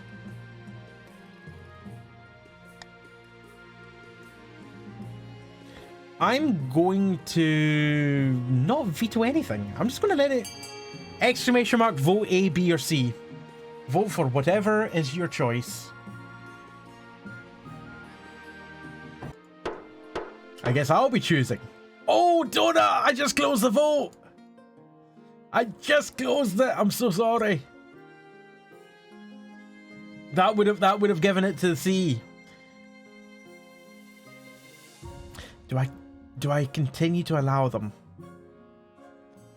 I feel like I want to delay the scheme for 1 season. That would be better for me. Yeah, we'll do that. Ban all public mention of Oddhelm's Horn. Your ban helps slow the tide of warriors joining the expedition in the north, as word of the mythical horn is stifled. It will be some time before the chiefs can set out on their journey north, but the delay is not permanent. The chief's stat goal will not be evaluated until the end of next season. Phew! Maybe we can get the military down a wee bit.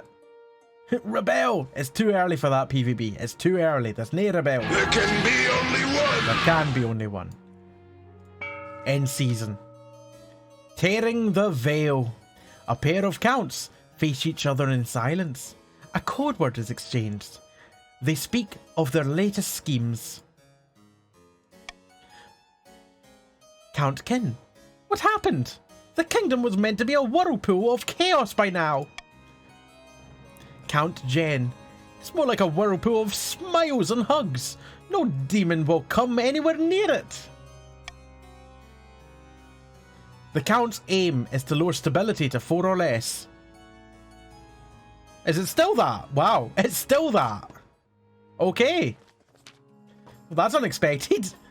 I wasn't expecting the Counts to retain the same goal as before. We could have gotten it down if people voted for A. I know. I know. Hello, is this the Assassin's Guild? We need to talk. Oh god, not the Assassin. The Assassin was shit last time. They did such a bad job. They killed everyone other than their target. At the villa, sitting on a beach. Or a bench. Sitting on a bench outside a sun-bleached villa, 2 patricians of the coast meet to plot their latest scheme. The thrice-cursed king is still refusing to sell us any public land. Grunt. Lord CJ. It makes sense. The treasury is not exactly suffering right now. Patience, my friend. Let's bide our time until the king's gold runs out. The patrician's aim is to lower the treasury to 1,500 or less. Is everyone just keeping the same goal? I think it's just reiterating the goal. That's all it's doing. Patricians and counts need to work together to lower the chief's military. That they do. That they do. Holy shit, look how rich the patricians are. Do I tax the Tories? Or do I tax the kingdom? I could tax the counts. I could do that. Because I could afford a little bit more defiance from the counts. I can afford that. It repeats the goals because we failed to... Right, gotcha. Got you. Thank you very much for that, which lurks. Tax the kingdom to raise your treasury. I mean, taxing the kingdom raises my treasury by 200. Taxing one of the regions increases my treasury by more. As much as I would like to take away some... Actually, you know what? I am taking away some patrician wealth.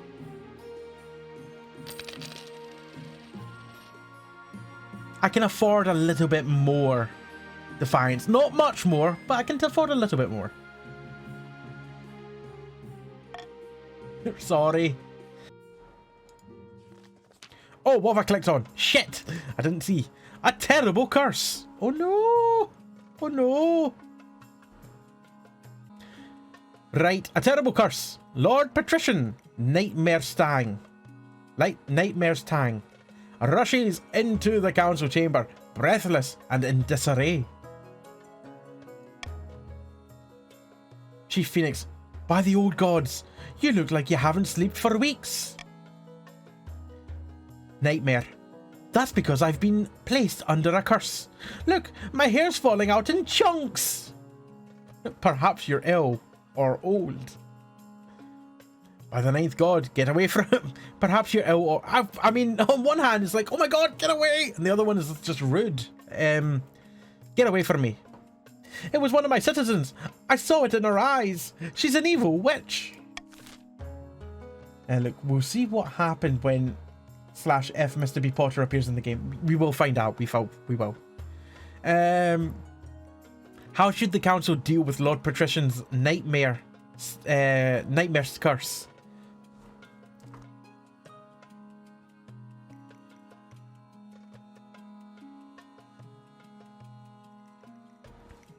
Option A, have the so-called witch tested.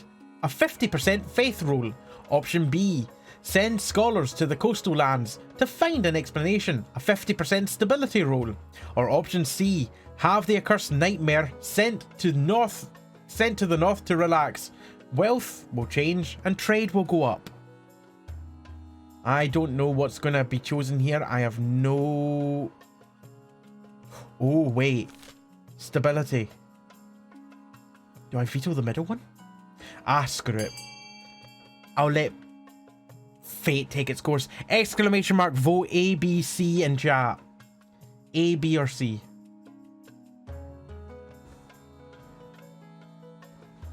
Right, it looks like it's going to be A. Have the so-called witch tested. How do you test a witch? I don't know. Ask them if they're a witch. Oh god, we skipped through that page. You arrange for a priestess of the ninth god to question the accused. The church does not look kindly upon witches, particularly if they're cursing a noble for no reason. After several days of questioning and burning of incense, the priestess makes her announcement. The accused is innocent. The faith roll was successful. Things settle down, and Nightmare Stang eventually admits that some new pomade may be to blame for his hail troubles. Farming is up, defiance is down. And that's beautiful. I increased the defiance of the patricians recently, and now it's going back down. It's like what I did never even happened. Nothing more relaxing than visiting the Bearlands. I can think of some things that are more relaxing, more exciting. The dunking stool. If only we had ninja nuns around. If only. If only. Speaking of bear, a hungry bear! Chief Donut. Our wondrous bear is thriving in the north, Your Highness, just as Scuranorn would wish. The god speakers have gained visions of new herbs and medicines ever since she had arrived. Thank the gods, trade is up again in the north. Now, can you share this knowledge with the rest of the kingdoms? Excellent news. Time for our real question. Time for the real questions. Is she adorable and fluffy? She is an avatar of one of our most powerful deities, your greatness. But yes, she is very fluffy. The only thing is that she's eating a lot. Our hunters have to push into the frozen wastes to find enough food to go round. Farming is down. Count Worm Fodder. Having second thoughts, are you? Perhaps the bear would do better in a nice cozy menagerie. The sacred bear has put a dent in northern food supplies. Can the council help? Option A. Demand the other nobles donate their crops. Farming down and up. Defiance down and up. Stability down. Stability down. That's what the council would be wanting to vote for. Potentially. Option B. Import fine meats for the beast. Treasury down by 1700. So that's what the patricians would potentially be wanting to vote for. Farming up. Defiance down. Option C. Leave the chiefs to feed their own bear. Farming 25% roll. Or option D, transfer ownership of the bear to Count Worm Fodder. Stability down, defiance will move around. So once again, D is another potential option there for the counts. And then I guess really chiefs can vote for what they wish. I'm gonna go for a Monarch's. Do I want a Monarch's Iron choice?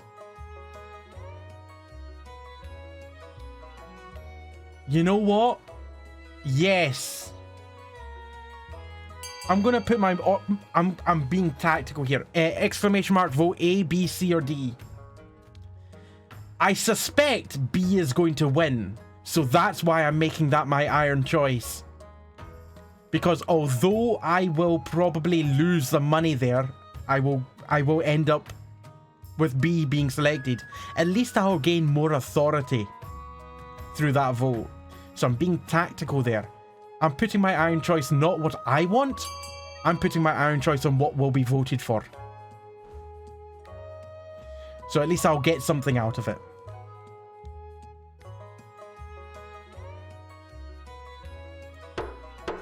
I'm closing it now before too many votes come in. Import fine meats for the beast. Fine fish from Sale. From Sal. Venison from the Tatterlands. Even some Ashmedine beef. It all arrives in the north to help the chiefs support their sacred bear. She eats remarkably well and grows sleeker and happier by the day. My authority is up even higher. My treasury is plummeted though. My treasury is down significantly. Oh shit. As do the chiefs, who can take the choicest cuts of meat and ripest vegetables for themselves. Farming is up. Defiance is down. Right. Where's the next thing to go to? Oh! A what of heresy? A spot of heresy! How do you like your heresy in the morning? I like mine with a knife. Chief Emmylou, your greatness! I'm stunned, outraged, and incensed. I've been summoned to trial by the Inquisition on some nonsense fabricated charge. They're saying a group of church missionaries went missing near my lands. The weather's cold around there. Anything could have happened to them. No one dares defend me on their own. They're too scared of the High Inquisitor. The trial was set, but the council must intervene, Your Highness. Though she remains silent, the council is keenly aware of the High Inquisitor's steely gaze from across the chamber. How will the council handle the accused? Option A, search for a witness to defend Chief Emmylou. A 50% stability roll. Option B, help the Inquisition gather evidence against Emmylou. A 20% faith roll. Or option C, suggest she pray for a good outcome. 50% chat. Wait. Oh, that's just a 50% dice roll. Wow, okay. Go as you wish. Exclamation mark vote A, B, or C in chat. No one expects the Inquisition. Especially not the Spanish Inquisition. The High Inquisitor is pretty scary. Aye, aye. Phoenix, we just want to worship our own god. Where's our freedom to believe what we want? Where's my ability to get my faith up? I've not been able to increase faith once in this game, I don't think. Right, it looks like we're just going to be searching for a witness to defend Emmylou. It's a stability roll. Oh, we've got a few more votes coming in last moment. I want to pray to the bear.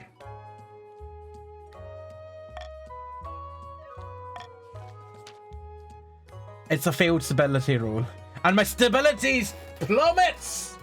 It jumped from 5 to 3. Oh, and this is incredibly good for you, Jen, and the rest of the counts, because this is the last thing before the season ends. So you got that at perfect time. I should have maybe vetoed that. Could I have vetoed that? No, I could. Oh wait, yeah, I could have. I could have done that. I could have done that. Oh well, my bad. You distribute a proclamation among the chiefs asking for witnesses of Emalu's innocence. But from fear of church reprisal or distrust of the crown, no one comes forward. Defiance is up from 1 to 3 in the north. During the trial, Emalu crumbles and can barely argue for her own innocence. Unsmiling, the High Inquisitor orders her taken away and thrown in the Inquisition special dungeon.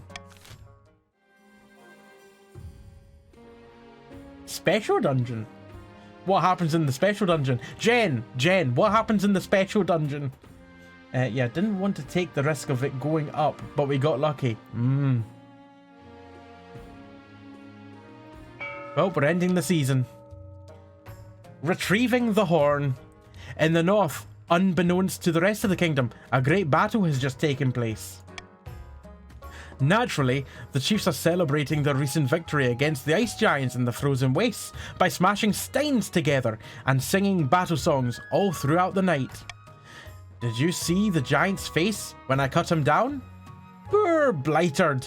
Never felt a heated axe before. Ha ha ha ha. Emalu. Max. So much loot. Never mind the horn. Look at all this gold. Some chief's wealth has increased. Let's have a look at the chief's wealth. When did the chiefs get so wealthy? Ah. Yes, I've got over 2,000.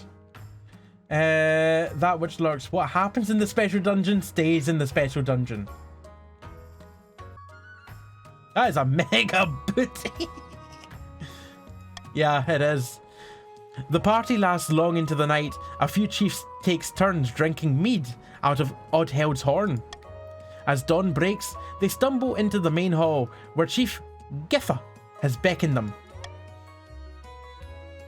Quiet down, you louts. It's time to get serious. This horn has the power to collapse buildings, cause earthquakes, even destroy mountains. We must vote on how it will be used. Oh dear. How should the chiefs leverage the power of Oddhelm's horn against the false king? Option... Oh, this is a vote for chiefs only. Chiefs only. Blue. Chiefs only. A. Threaten to destroy the kingdom's food supplies. Goal. Lower others' farming. Or option B. Sneak into the capital and collapse the palace onto the monarch's head. Goal. Lower authority. If we look at the stats just now, farming. Well, others farming is 7 and 6, so that's a total of 13. That's a lot. B, lower authority. My authority is 9. That is also quite a lot. I think you're going to have a hard time regardless of which you vote for. Yous did get royally fucked. I've been preparing for this, unbeknownst to me. Remember, this is a vote only for the chiefs. So, Isocia, Phoenix, Emalu, Katarina, Splinter, Mark, Max, Donut, PVB. You're the only ones that can vote in this one. Let's see which gets chosen. Palace explosion. I would like to see the palace explode. Just not with me in it. Right, threaten to destroy the kingdom's food supplies. Your goal? No, horn. Yeah, your goal, chiefs, is to lower others' farming. With this horn, we'll collapse mountains and castles and swallow up farmlands. No one can stop us. Before we can make demands, we need their attention. We'll see that their food supplies are precarious enough to make them desperate. And then we'll make our move. Aye, we'll give them a demonstration of its power.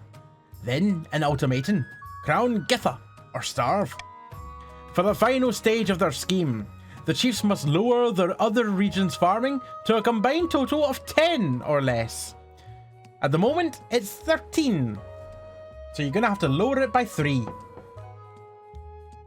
Not sure how we do the farming, but we will see. That's not too bad. You only need to lower it by 3. That's definitely possible. Tearing the Veil, the East. 2 counts meet on the outskirts of a barren farm. Wind whipping along their... I really badly misread that. wind whipping at their long cloaks. I definitely read wind whipping at their between their cheeks. Countess Jen, good news from the capital, my friend. Well, bad news, but good for us. Oh yes? Fires! Wanton murder? Giant spiders? Ken, behave. Jen, all that and more. The fabric between worlds is wearing thin. The time is ripe to summon a demon. Ken, but which honoured guest should we invite? Right. This is open to counts only, this vote. Option A. Ankharazad, Lord of Dismay, the seventh god, smile. Your goal will be to lower your own faith.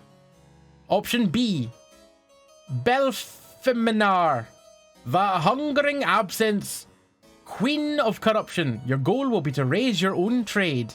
Looking at your stats right now, your trade is 5 and your faith is 3. So I would imagine that faith might be an easy one to go for. Well, lower your own faith. I think you might have this already though. Jen, Ankharazad will never break through while the church has its claws in the hearts of people. If we make this kingdom ideal for his presence, he will sweep through the land and leave nothing but grinning corpses. From one of these corpses, we will simply pick up the crown. For the final stage of their scheme, the counts must lower their own faith to 1 or less. You only need to drop your faith by 2, so that's not too bad.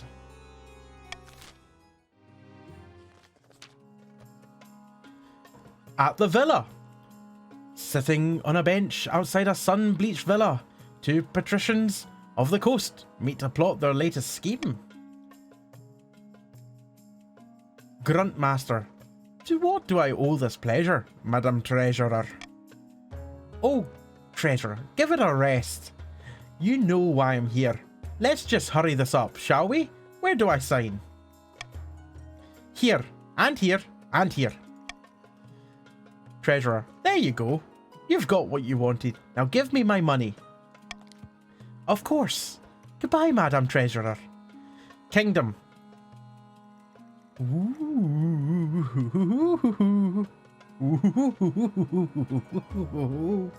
My treasury is now up to 3,600. And some of the patricians' wealth is decreased. Oh, quite substantially. The richest patricians now only have 1,000 coin. Wonderful. Wonderful. CJ, do my eyes deceive me? Was that the royal treasurer you were speaking with? Grunt. Indeed, my friend. Good news.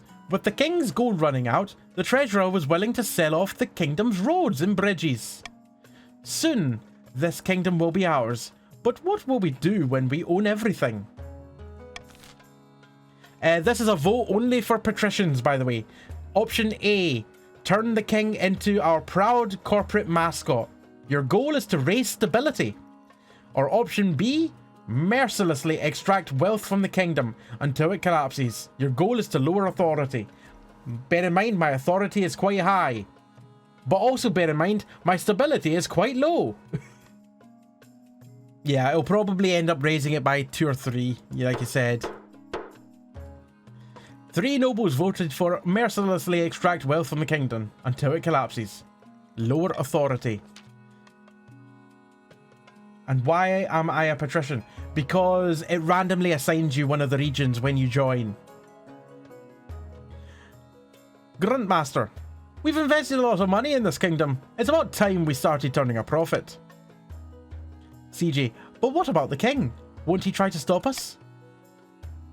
Grunt. The key word there, my friend, is try. For the final stage of the patrician scheme, they must lower authority to 5 or less. Ooh. Ooh, PVB. It's not decreasing it by 2 or 3. It's by 4. Ooh, ouch. That's more than I was envisioning. Ooh. Shinty, why is our military so poor? I voted to maul the spiders. Your military's... yeah, pretty poor. Pretty poor. I might check with the devs on Discord tomorrow, as they might have tweaked amounts, though. They very well might have. This is not the final build of the game. This might not be 100% representative of the final product. The final version comes out tomorrow. And when I say final, version 1.0, we all know that when something releases, that's never final. There will be tweaks, there will be updates. By royal decree, we can tweak the laws governing how the council votes. We can't pass more than 3 of these laws at once, and only 1 may be used per vote. Well, what do I want? Let's get rid of the monarch's choice. We can get rid of that. Swing votes. After voting, nobles can change their minds and vote for a different option. Anonymous voting. How nobles choose to vote is hidden from the monarch's view. Monarch's golden choice. If nobles vote for the monarch's golden choice, they gain 500 personal wealth. PvP, I QA tested it last year for them, but can I remember what they all lowered by? What they all lowered by back then? Adopt the golden choice. I'm tempted. Yeah, I'll go for that. And I'll remove the monarch's normal choice. So now I've got golden choice and iron choice. Right. Ooh, a crab bubble bursts. Hello. Treasurer. Bad news, Your Majesty. A new reef has been discovered which is overflowing with millions of jeweled crabs. Crab prices are crashing catastrophically. What? How could this be? How could this be? The entire kingdom will suffer financially, Your Majesty, with the exception of a few patricians. Curiously, noble patrician Ultrawido, the very same patrician who first began the crab craze, recently sold all their crabs at a huge profit just days before the crash. Huh, why am I not surprised? The north, some chiefs' wealth have decreased. The coast, some patricians' wealth has decreased. The east, some counts' wealth has decreased. The coast, noble patrician Ultrawido's wealth has increased significantly by 1,500. Let's have a look at wealth. Oh wow, the patricians now are down to 850 as their maximum, with the exception of Ultrawido. I think they just lost about 400 monies. Something must be done. You summon your council to discuss the crab price crisis. Many assembled nobles have invested heavily in the crab market, and they are casting furious glances at the patricians' benches. PvP, I love crab, especially Alaskan king crab. I've never had. It's definitely chowder time. I've actually got crab in the cupboard. It's a can of crab.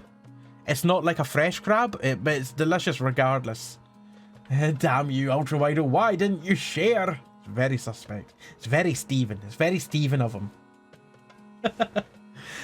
What should be done to help the coast recover from the imploding crab market? Watch out for those imploding crabs. Option A, bail out the failed businesses along the coast. Trade up, defiance down, treasury through the roof, through the floor. Option B, let the coast suffer the full consequences of the crisis. Trade down, defiance up, stability down. So...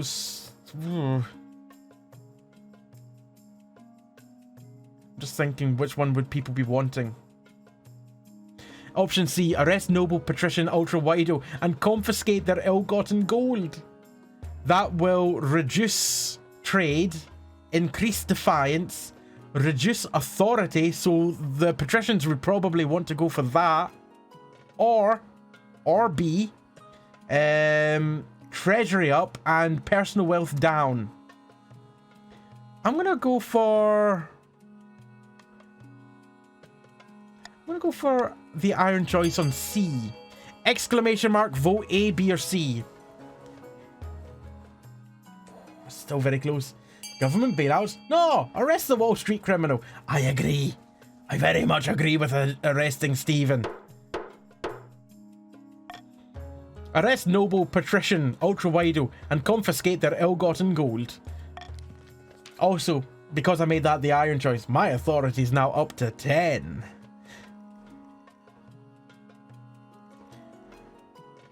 Also, I tricked you. Stability was nothing to do with the things that the counts were wanting. I accidentally tricked you because I tricked myself. Your soldiers storm noble patrician ultra-wido's opulent mansion, arresting them and confiscating their ill-gotten crab gold. The trial will be held as soon as possible. Kingdom, authority up. Coast, trade down. Coast, defiance up quite significantly. Kingdom, stability is down. Kingdom, treasury is up massively. And the coast, noble patrician ultra-wido's wealth is decreased back down to 350. Outraged patricians protest that your actions are illegal and make a mockery of the law. Don't they know you're the king? Yes, the patricians need authority to go down by a lot. At this moment in time, they need the authority to go down by 5. Wow. I now want some King Crab. Vulavant. I've never seen Vulavant written down before, but I know that's how it's pronounced. You're propping the tyranny of the king. I'm okay with this. Max, I shall go make a nice cheese sandwich while Ultra Wido gets arrested. In celebration, of course. Right. Undercutting. Lord Patrician, was I mad? I wanted to speak to you today about a delicate matter. Your most august majesty. It concerns the honey trade. Ah yes, I'm very familiar with it. Then you will understand our position. You see, the counts have a lot of open grassland in the east, as I'm sure you're aware. A lot of it is used for growing crops, of course. But do you know what else can be farmed in those vast meadows? Honey, of course. Now, bees don't really like the north. Too cold up there. But the chiefs sure love honey. How else would they make their mead so sweet? So they import tons of it from the east. Traditionally, we patricians have facilitated this trade, making sure that a fair deal was reached on both sides. Yet now the chiefs buy from the counts directly. They're cutting us out of the deal. You can't let them get away with it. Sounds like clever business to me. Your Serene Highness, please. Just call a council vote, will you? That which lurks. If this kingdom isn't ours, it will be no one's. Salt the field, smash the industries, revolution. Epic Shinty, if you're playing a kingdom simulator and you don't want to be a monolithic overlord, then you're doing it wrong. True.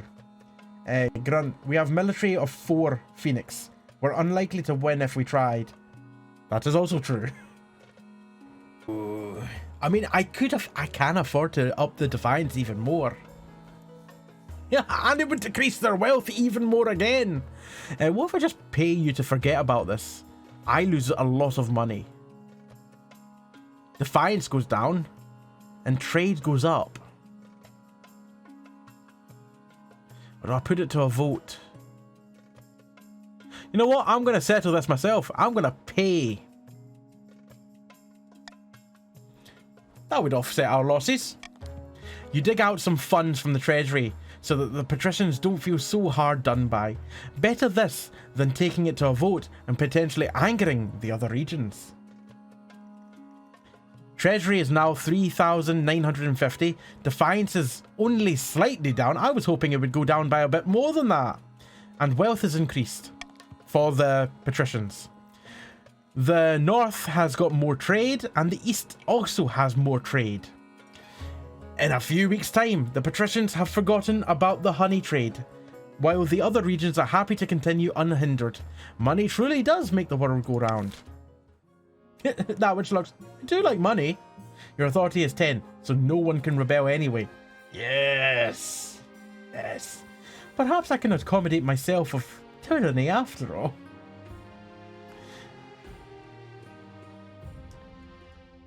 A mercantile complaint. Merchant. Oh. I thought it was mean like a mercenary. Not merchant. Right, okay.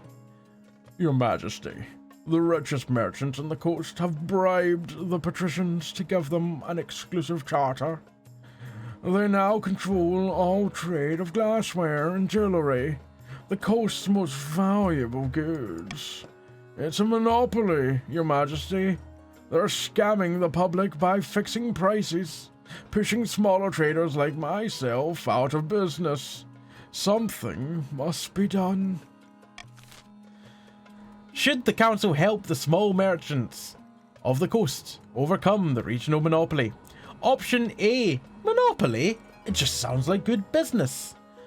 Trade will be down, stability will be down, wealth, personal wealth will be up. Option B, demand that the treasury get a taste of the bribes. Treasury up, stability down. Option C, declare the exclusive charter null and void. Defiance up, personal wealth down, trade up, stability up. Right, so... patricians want authority down. There's nothing there that changes authority. The North want farming down. There's nothing there that changes farming. And the counts want faith down. And there's nothing there that want... this is literally... it changes nothing. The question is, what do I want?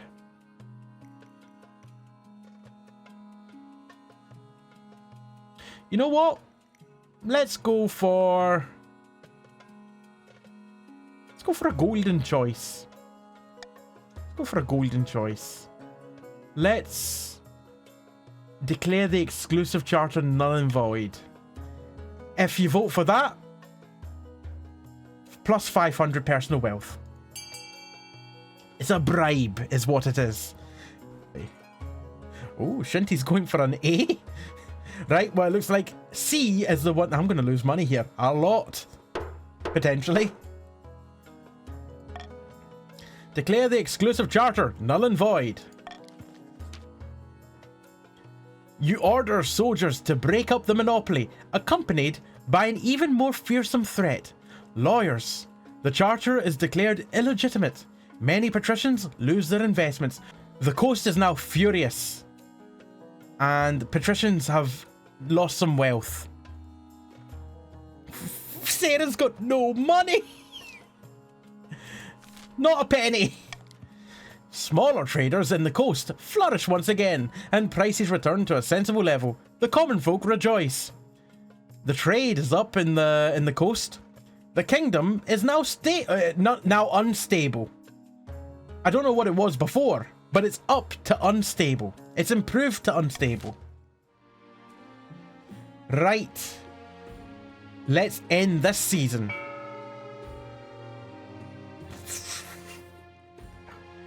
Your Majesty, these upstarts are saying they have a right to your throne. No doubt the nobles are already scheming to crown the region's preferred claimant. Remember your goals. North, lower other regions' total farming to 10 or less. At the moment, the farming is still 13, so you're not getting that. The counts, lower your own faith to 1 or less. Your own faith is currently 3, so you're also not doing that very well. And the patricians, lower the kingdom's authority to 5 or less. It's currently 10. So you all aren't doing very good here at this moment in time. I was wondering how badly I misheard it. So, let's talk about my heir. Your quest for an heir is finally complete. You stand before the council, holding a small child in your arms. I found this baby on the street. Should I die, I ask that my crown be passed down to... The council hall is filled with nervous silence. All of it will increase stability. My child! The assembled nobles break out into polite applause. By designating an heir, you've cemented the stability of the kingdom. Your Highness, may I be the first to congratulate you on the birth of your child. What is their name? Says Supernatus. Alpaca 2! Electric Boogaloo! Monarch can win. They meet their own ambition, like a scheme. Yes, my ambition was to get faith up. I have been failing that since the very start of the game. You had a win? I had a win! How exquisite, Your Grace. I'm sure little Alpaca 2 will grow up to be a chip off the old block. The Avatar of Scuranorm. Count Wormfodder. Chief Donut and their friends have locked themselves in their lodges and are refusing to come out. They say they're learning the ways of Scuranorn. Meanwhile, our trade routes are drying up because of their negligence. By Xenia's ashes, I swear it's the damned bear's fault. Archbishop. A dangerous thing indeed, Your Majesty. I know we tolerate these heathens practices in the north, but this is too much. That kind of went in between old man and constipated. Stop looking down on us chiefs because we want to believe in. Because of what we want to believe in. What does learning the ways of Scuranorn mean? How could it be the bear's fault? I mean, it's making everything quieter.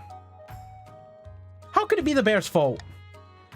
The chiefs believe the bear is sacred to their false god. Apparently, Scuranorm is a deity of wisdom and medicine. Ah! You can be a constipated old man.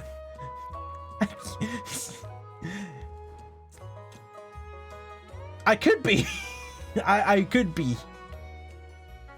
Phoenix, can you pee in the Archbishop's hat again? Oh god, is that a thing? Don't sully the name of the bear. No, never sully the name of the bear. Wormfodder, what do we do, Your Grace? Our traders will lose their livelihoods if they can't sell honey to the Northerners. What can be done about the reclusive chiefs? Option A, set up trade between the counts and the patricians instead. Personal wealth, up. Farming? No, sorry. Trade, up. Defiance, up. Faith, down. And farming, up. B, ask the chiefs to share their knowledge once they emerge. A 90% chance of success there. A 90% dice roll. Option C, send in church missionaries to debunk these heathen myths. Faith, up. Personal wealth, up. Trade will move around. And defiance, up. Or D, have the bear quietly assassinated.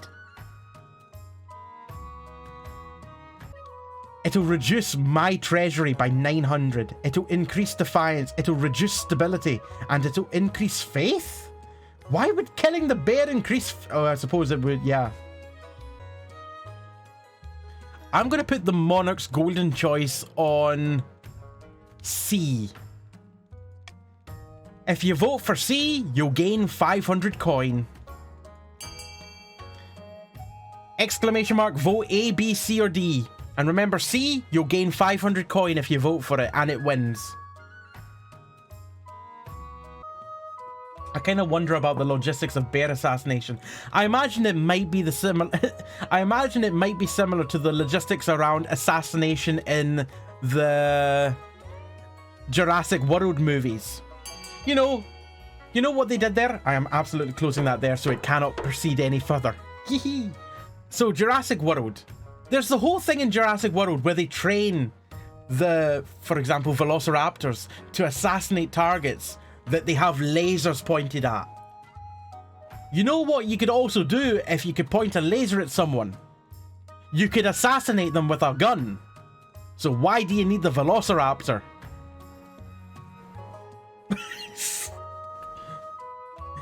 Completely ruins the movies.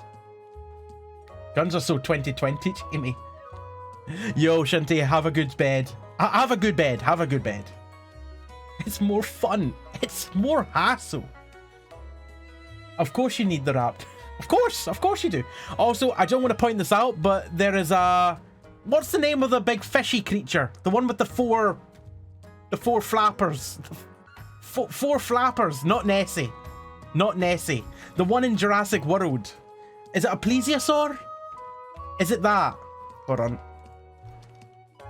Jurassic... No, it wasn't a megalodon. That's a shark. Mosasaur. It was a mosasaur. Mosasaur. I hate to bring this up because, once again, movie logic.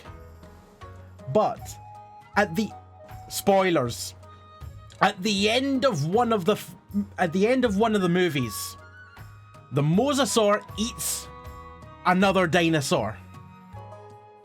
It ate like it wasn't the T-Rex, it was something else. It was another big carnivore that this mosasaur ate at the end of the movie. At the start of the next movie, that skeleton of the dinosaur that it ate was perfectly positioned on the seabed, like it had fallen there. That's impossible. It got eaten. A skeleton doesn't pass through another creature in one perfect preserved piece. Aye, it fell out its arse. Perhaps it wasn't to its taste. I still don't buy it. Epic Shinty, how do you know? Are you an expert in the digestive tracts of long extinct creatures? While the chiefs are locked away in their lodges, the Archbishop wastes no time sending enthusiastic ninth priests to convert their villagers. As it turns out, the northern peasants weren't too happy about the chiefs neglecting them to spend all their time with the sacred bear, and they eagerly convert to a new religion with less furry symbols. Yay! I got faith up! By 1! It's the first time in the whole game I've got the faith up at all. It's a bloody miracle. Heretics will burn. Heretics, I'll burn them all. Also, from all this talking, my voice is starting to go a little bit. I can feel it in the back of my throat. Some counts' wealth has increased. Trade is now wealthy in the east. Trade is now modest. It's gone down in the north. The wily. There's not two L's there. The wily eastern merchants also take advantage of the chiefs' absence to negotiate new, more favourable deals. When the chiefs eventually emerge, they're outraged. But it's plain to see that Ninethism has gained traction despite the rituals. Defiance is up in the north. Meanwhile, the bear herself remains happy and pampered, blissfully unaware of the fuss she's caused. Right, looks like the final thing for this season is a taxing issue. Peasant. Your Majesty, help us. Noble patrician Ultra-Wido of the coast has been bleeding us dry, they have. Sounds a lot like Stephen again. Stephen's at it again. Not literally, I hope. What are they doing? Our taxes are 10 times higher than they've ever been. I can't afford to feed my cows. Treasurer. Ooh, did I have a voice for the treasurer? I can't remember. Blissfully underwear. Would you not want some blissful underwear? It's true, Your Majesty. Noble patrician Ultra-Wido has been taxing their peasants at least twice as much as the next highest noble. Wait a moment. Stephen only has 200 coin. What's Stephen doing with the coin? It's been a hard... Stephen, it's been a hard year, Your Serene Highness. I have barely any gold in my vault. Yeah, we know. I'm just doing what I can to stay afloat. What about this poor peasant's cows? This is a matter for the council's consideration. You're clearly having a hard time. I'll let you off. No! This is a matter for the council's consideration. Needs to stop smoking the spicy cabbage. Ultra Wido gets out of prison and wants that money back. Your options. What should be done about noble patrician Ultra Wido's punitive taxation of their peasants? Option A. Throw noble patrician Ultra Wido into the dungeon to teach them a lesson. Defiance up. Authority up. Wealth of Stephen down. Wait, minus 750. He only has 250 coin. 200 coin. Okay, well, he's going to owe us some money. Option B. Allow noble patrician Ultra Wido to keep overtaxing their peasants. Personal wealth up. Defiance down. Farming down. Option C. Have a royal tax collector take over tax duties in the coast. Defiance up. Treasury up. Wealth down. Personal wealth down. I presume for Stephen. Right, so... I'm reading that right. Is there anything there that helps anyone? Yes. The North, I think, want to vote for B. The North want to vote for B. I am vetoing B. Exclamation mark, vote A or C. A's looking like the better one. Throw noble patrician Stephen in the dungeon.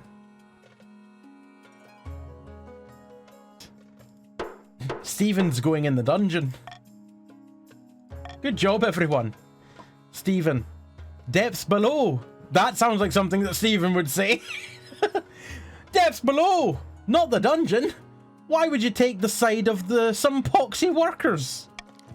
Noble patrician Ultra Wido is flung into your deepest cell and their ill-gotten gold confiscated. The other patricians grumble at the imprisonment of their compatriot. The coast is now vengeful. Defiance is up massively. But they've got no military. They've got no military power. Kingdom's authority can't go any higher. And Stephen's wealth has decreased back down to 0 again. They are broke a second time. Right, let's end the season. This is a kind of like a bidding system here, where we can fund buildings for the land. You can do so. The bidding hasn't started yet. The funding hasn't started, but you can do so by doing, for example, exclamation mark fund, then a letter, then the amount you want to fund by. Not really much else. Right, get funding. Yes, you can see the nobles list. Right, currently the leading buildings are E and F, the Deer Park and the theatre.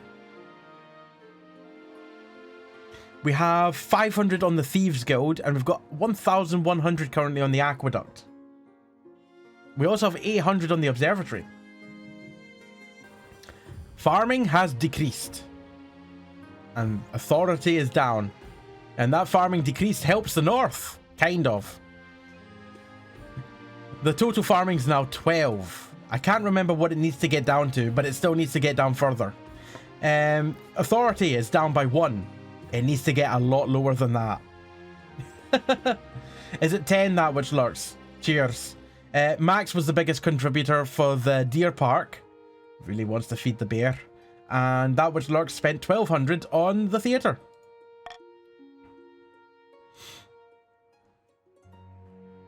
Horror in the East. I think the Chiefs are probably best placed at the moment. Cont? I've never... Cont? Tom.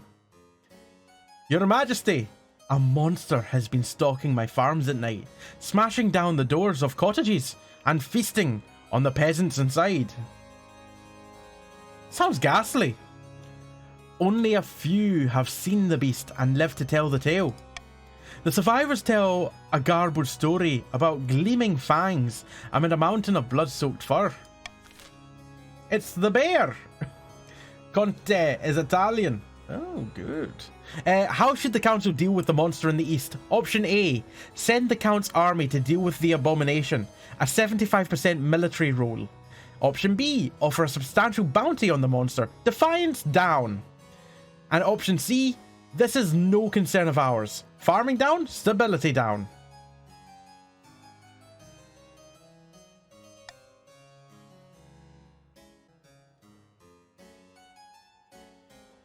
I'm not going to do anything here. Exclamation mark, vote A, B, or C. The vote is all up to you. Right, we've got 4 apiece here for A and C. Perfectly balanced, as all things should be. Now, what do I want to choose? Send the Count's army to deal with the abomination. This is no concern of ours. I can see why the North are wanting to vote for that one. Reduce the farming. I'm going to go for the 75% military rule and hope it goes well. I know, Grunt, I know. We're going to send in the Count's army to deal with the abomination. I think it might be getting late for people. 31 nobles and only 8 voting. I know, it's just the way it is. The Count's army dispatches a task force of elite knights to track down the beast. It was successful. A scout reports back that they found the monster's trail. You await further news of their success.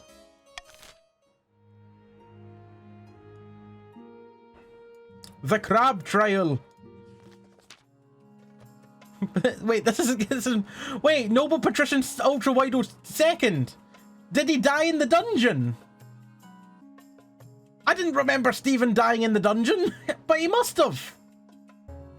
After months of... I can't believe we're persecuting Ultra Wido 2 for the crimes of their father.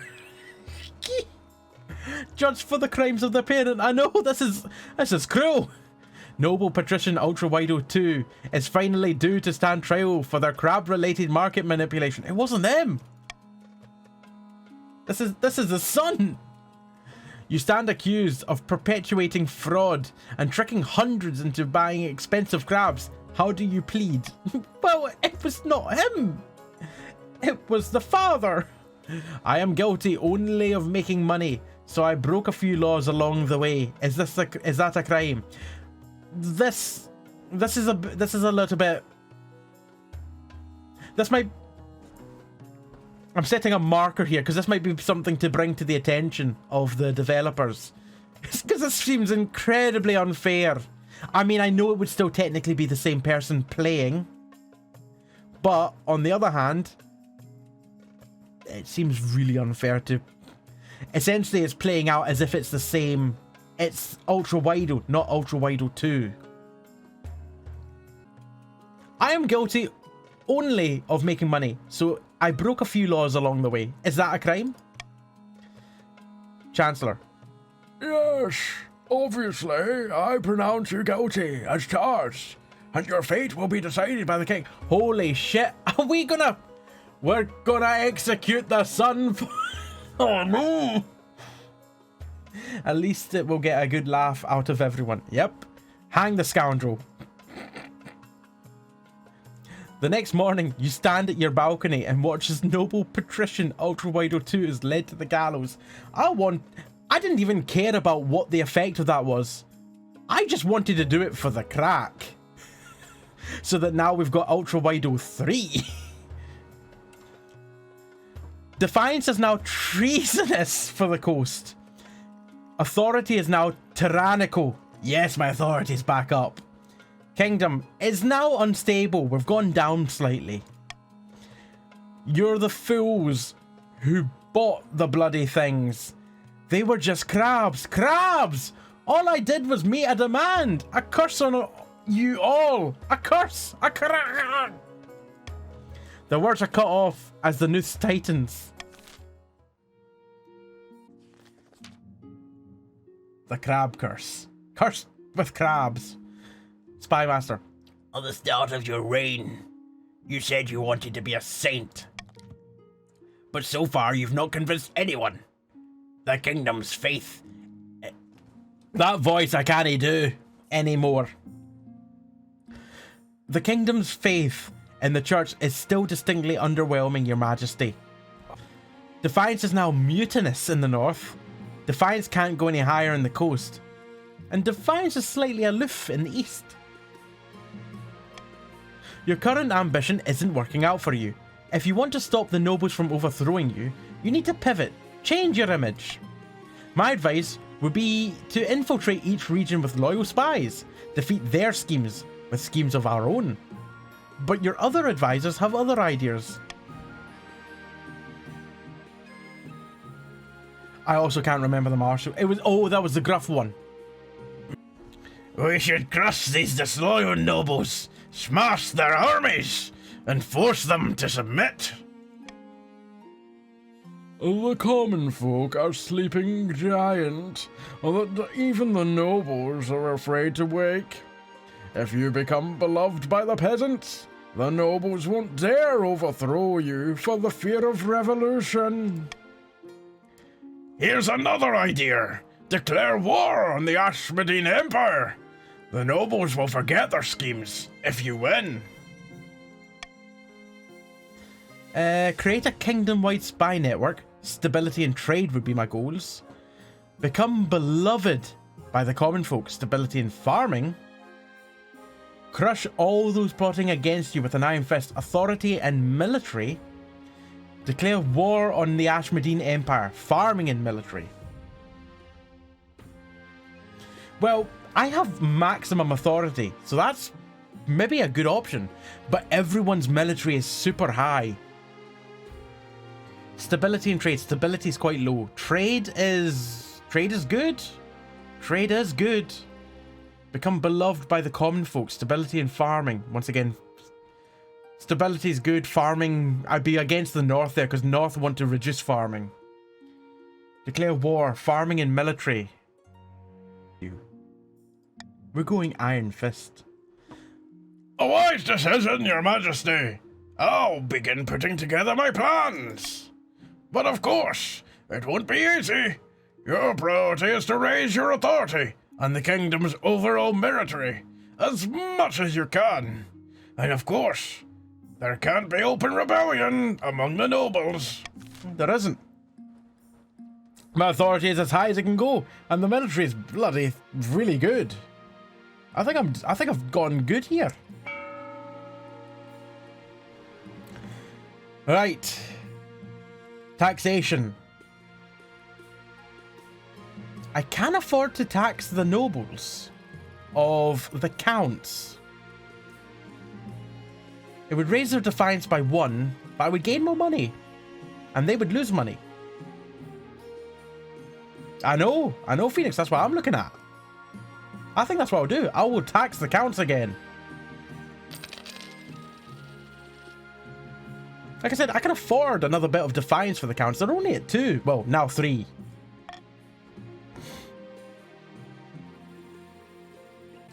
The Knight's return?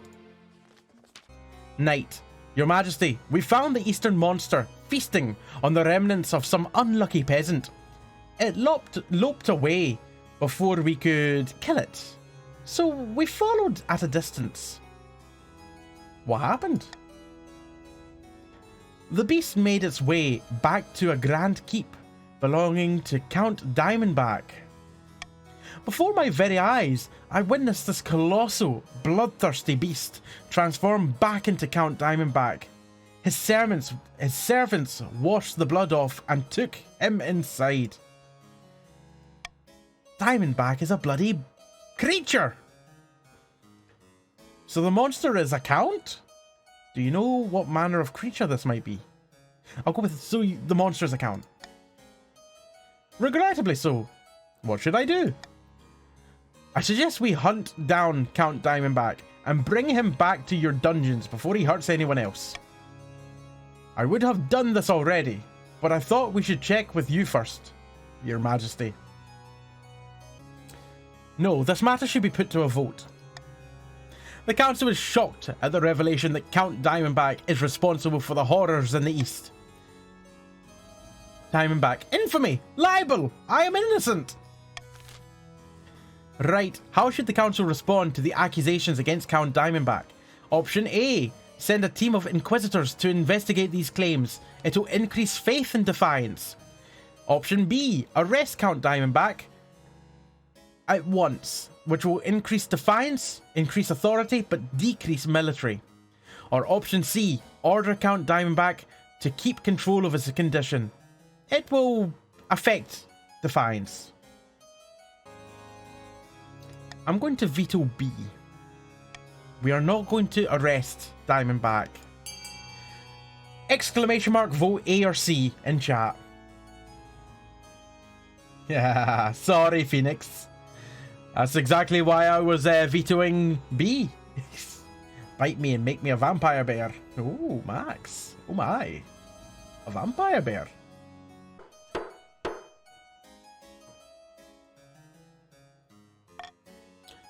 Send a team of Inquisitors to investigate these claims. High Inquisitor, I am honored by your trust, Your Highness. A team of Inquisitors is dispatched to investigate the claims that Count Diamondback sometimes turns into a monster. Hopefully they'll return intact. The faith in the East is now up. The Counts, of course, register their disapproval that the church is meddling with their private affairs.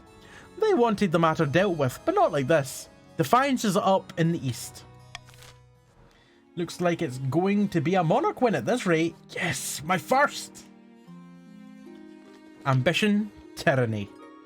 You've done some redecorating in the throne room, anticipating your future as an iron-fisted tyrant. When the Marshal walks in, she whistles appreciatively. I like what you've done with the place. Lots of chains and spikes. Is that a working Iron Maiden? I oiled the hinges myself. Oh, did that last option there? I clicked too quickly. Did that option at the bottom say, why don't you try it out yourself? Oh, I wish I'd clicked that. Oh, well. Very good. A master artificer looks after his tool. Artificer? But that's nothing. You pull a lever in your throne, and a trapdoor opens just to the Marshal's left. Beneath it is a pit full of writhing snakes, all deadly, of course. Ha! Classic!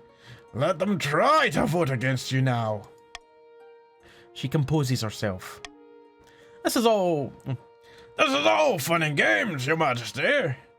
But the nobles won't stand for it right now. Try to intimidate them like this, and they'll just raise a rebellion. That's what you're for. Exactly. We need to win the loyalty of the troops. Force them to answer directly to you, instead of to the chiefs, counts, and patricians. You've shown that you have the makings of a strong commander. And the kingdom's armies are formidable right now. We can work with this, Your Majesty. I'm off to tour the kingdom and to make sure the troops are whipped into shape. Once they're ready, we'll assume control. Oh. I'm not doing voices anymore. Oh, and make sure you close the trapdoor before the nobles come in and see it. Your goal is to raise authority and the kingdom's overall military as much as you can. The Songstress. Chief PVB. Your Greatness, a bard who calls herself the Songstress, has been making waves in the north. Her performances are attracting huge crowds. So huge that there have been brawls and stampedes as people push closer to the stage. There have been no deaths yet, but it's only a matter of time. With every concert, the riots get worse. What can we do to nip this in the bud? What should be done about the growing popularity of the Songstress? Option A, ban her from performing. Defiance down. Option B, ensure her shows have adequate security. Military down. Option C, invite her to the palace for a private show. Defiance up. Option D, this is not a matter for the council's attention. Defiance up, stability down. If you vote for A, you get 500 coin. It's my golden choice. It's a little bribe, you see. Oh, okay. I see. We want the private show. Fair. I'd see it is a private show. We're inviting her in. PvB. By the Star Flare! Instead of stopping this madness, we reward it. Defiance is furious in the north. Your Chancellor extends an invitation to the songstress for a performance in your palace. It is gracefully accepted. You can't wait to see what all the fuss is about. And another season ends, and I can choose another law. Swing votes. I am not interested in swing votes. Oh, reverse voting could be interesting. I'm going to get rid of my golden choice and replace it with reverse voting. Essentially, reverse voting is exactly what it sounds like. If I select reverse voting, the thing with the least amount of votes will be the winner. Shall we see the private show right now? PvB. Your Greatness, the songstress has arrived. She's just tuning her lyre. Lyre? And then she'll perform for us all. A few minutes later, the songstress sweeps into the council hall. She carries herself with incredible confidence and immediately begins to pluck out a tune. Her music is the most beautiful thing you've ever heard. Your cheeks are damp with tears. The marshal begins sobbing. Even the spy master hides her face in her hands. Once I was a nobody, but now you're near before me. Oh yeah. Oh, it brings a tear to your eye. Oh, it's like being hit in the balls with an onion. Order the palace watch to arrest her. Kneel before her. It reduces my authority though. No, stay standing. Oh, my authority goes down anyway. My knees buckled. Your knees buckle and you find yourself kneeling before her. The rest of the council follows suit without hesitation. Oh, that's what happens when your cheeks are damp with tears. Punch her? What? It wouldn't be treachery to show me your treasury. Break free of the enchantment. Show her to your treasury. Minus 3,000? Punch her. You show her down to your treasury and help her shovel gleaming piles of gold into some special sacks that she brought for the occasion. How clever of her. Now forget this day completely to wrap this all neatly. Treasury is now 1,350. I still lost 3,000. God damn it. Forget everything that just happened. You go to bed with a raging headache. When you wake up the following morning, the past 24 hours is a blur. Show off that iron fist with a punch. She could have been way better than the assassin we said. Yeah, she could have killed me there. PvB, it's a shame the songstress never arrived. I was looking forward to her performance. I have a nagging feeling that I've forgotten something important. Probably just trapped wind, Your Highness. It's a common symptom of stress, and after the recent burglary, we're all a little on edge. Been robbed blind. Damp in the walls. That's what happens when you've got damp cheeks. From crying. Chief Donut. Your Majesty, there's a problem with the library we built in the north. Moisture is seeping into the walls, and the books are damp and mouldering. That's what you get for building a library in the snow. It looked pretty, it looked damn pretty when it was built. I can tell you that. We can repair some of the library, maybe even save one of the sections if we have help. But we don't have enough resources to rescue the whole thing. How should the council help save the Northern Library? Option A is off the table because we don't have enough money. Option B, save the books on military strategy. Military up, trade down. Focus on protecting the economic section. Military down, trade up. Let the chiefs deal with it alone. Personal wealth down, defiance up, military down. That is trade down. How should the council help save the Northern Library? We need to try and lower the odds of Monarch winning first. Shh, shh, don't tell them, don't tell them. Exclamation mark, vote A, B, C or D.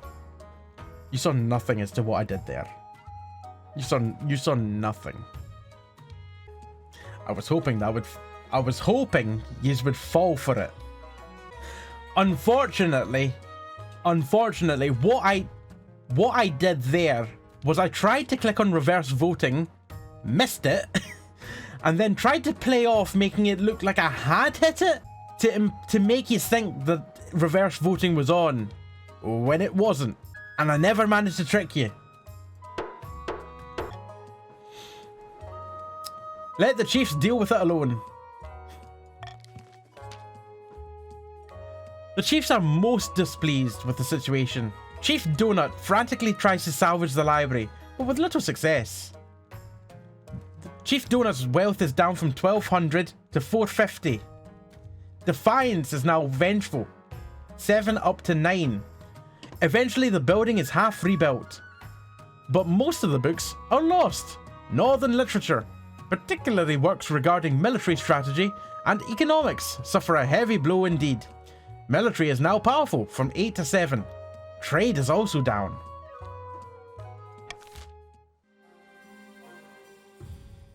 Yes, not quite enough defiance. Not quite. Oh, not decapitate. Don't do that. Ambition, tyranny. Marshal, I've been surveying the troops across the kingdom. Listen to the Marshal's report. 60% military role. Great. They're a complete mess. Barely know how to march in line. One of them won a fight against the training dummy, and I've been asked to give him a medal. What do we do? I'll sort it out, Your Majesty, just like always. To improve your chances of victory, focus on increasing the kingdom's military and authority as much as possible in the next 2 seasons. The challenge will decrease in difficulty with each failed attempt. Didn't expect this to go this bad, or good depending on your point of view. Yes, very true. Donut, at least the self-loving section is still maintained. Right, end the season. Right, so your goals. The north, lower regions total farming to 10 or less. Other regions total farming to 10 or less. Currently, other regions are 12. Council of the East, lower your own faith to 1 or less. You're currently at 4. And the Patricians of the Coast, lower the kingdom's authority to 5 or less. We're currently at 9.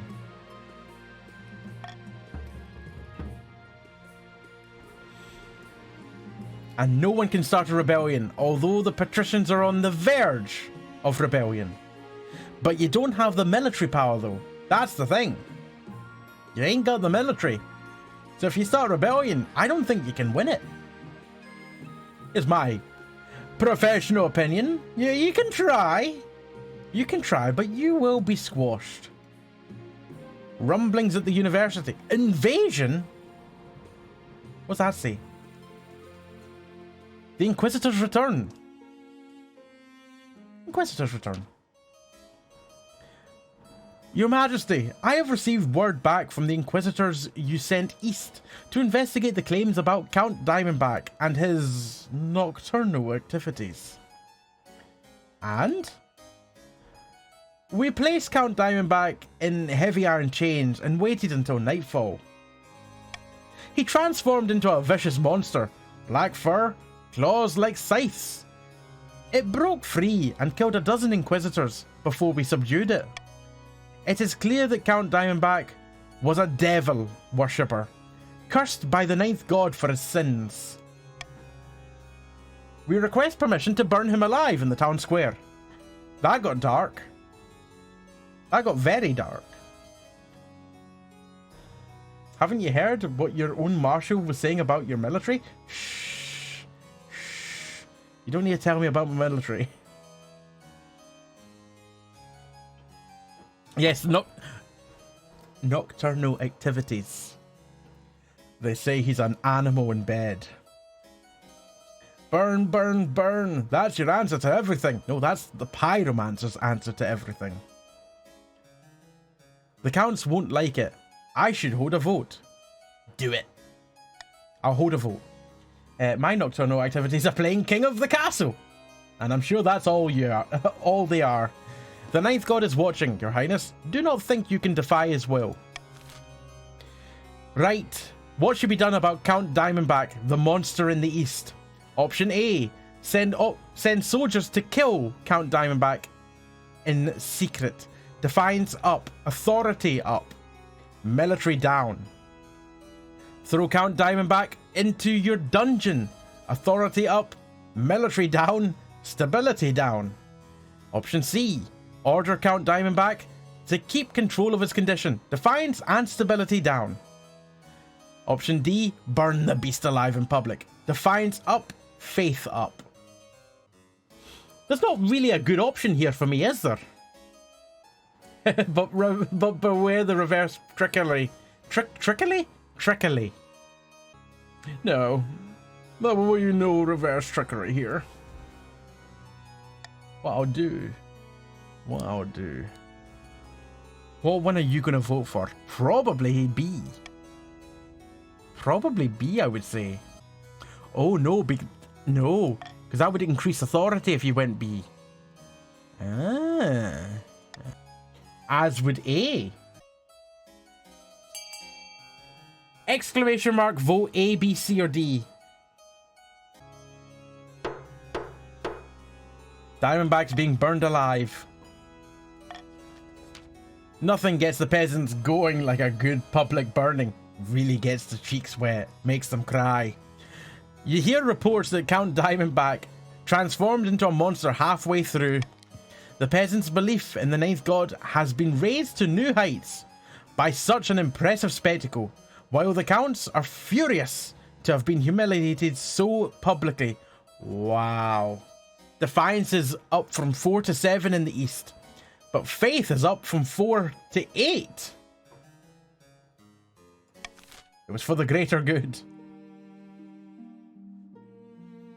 Oh, that's a good point. The lemon.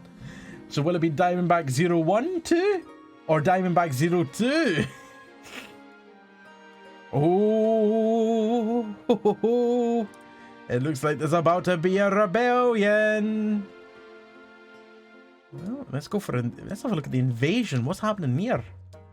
Chief Splinter, Your Majesty, we're being overrun. Not by sword and spear, mind you, but by lampreys. A particularly virulent breed of Salish sea lampreys, to be precise. They must have been introduced by a careless trader, but now they're feasting on local fish. And there's no natural predators to stop them. The council must do something. What should be done about the invasive lampreys taking over the north? Option A, introduce a new species to prey on the lampreys. My treasury down by 600. Option B, leave this be. It's just nature taking its course. Farming down, defiance up. C, call a great culling to deal with this. Trade down, farming down. D, Make up a story about them being a cursed delicacy. I can't afford Defiance up anymore, so I'm vetoing B. You see what I see? Oh, the farming down. Ah, haha, I see. Yes. I mean, I had to veto. I had to veto B. Because if Defiance raised by one more, the North could rebel. So I had to veto B. I had to. But yeah, very, very smart there, yes.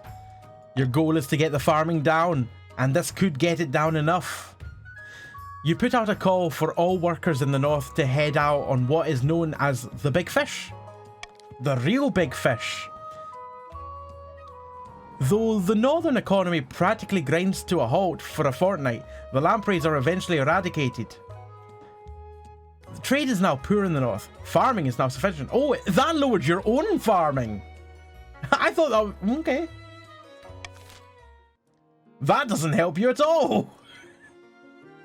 Yeah, they need to drop the farming of other regions, not their own. Rumblings at the university.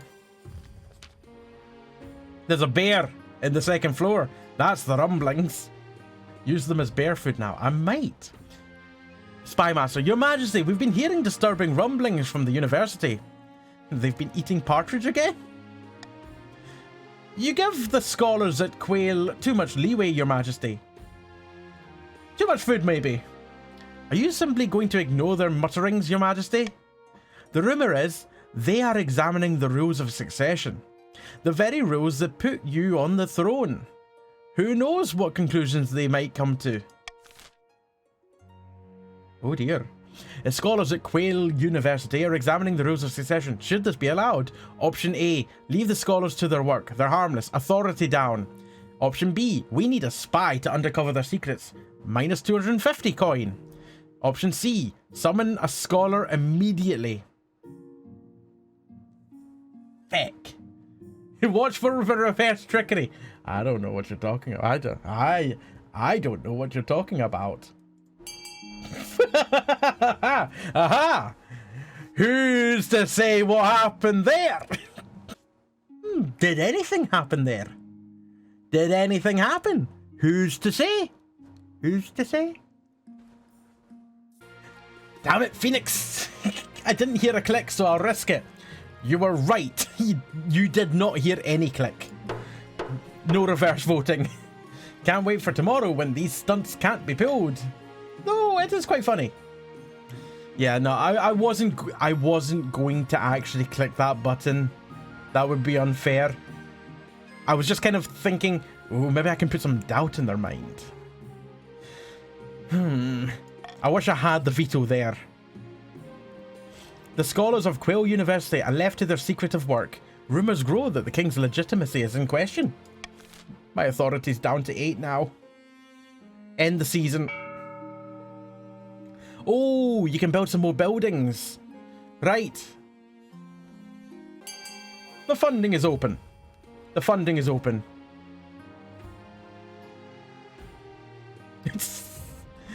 Phoenix has funded F with 1.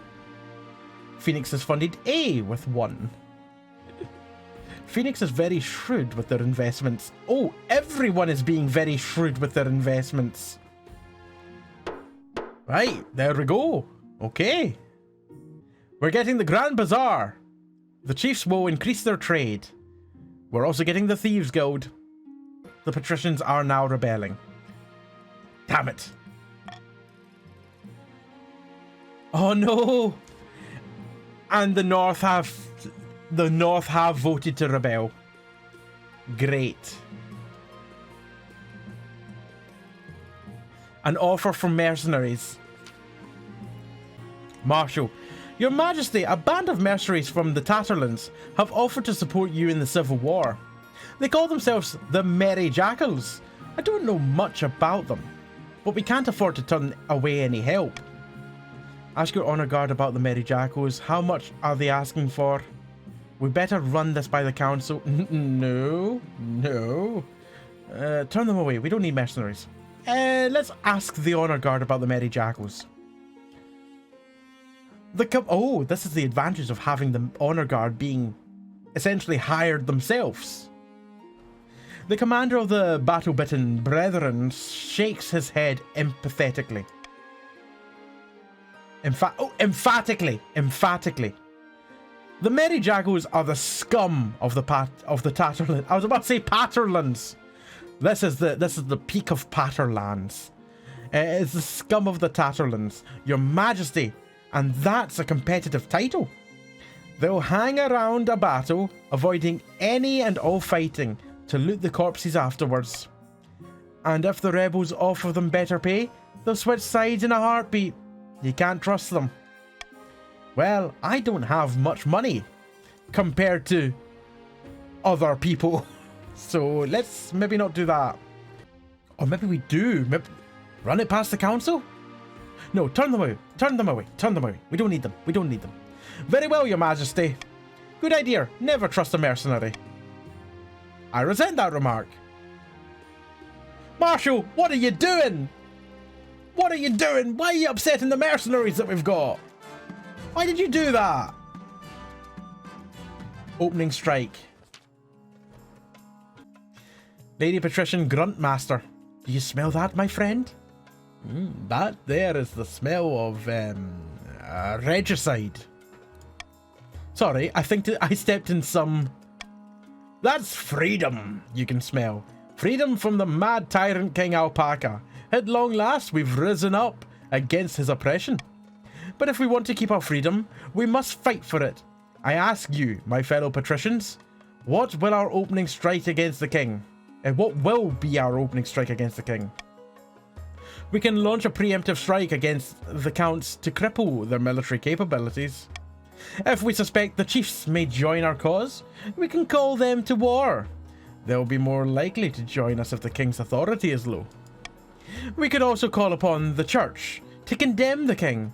Or finally, you could send an assassin to nip this in the bud. This is open to patricians only. Option A, launch a preemptive strike, 0% military roll. B, call upon the chiefs to join the cause, 60% defiance roll. C, petition for the support of the church, 50% faith roll. Or D, send an assassin after the king, minus 750 personal wealth. The lemon. I do love the smell of freedom in the morning.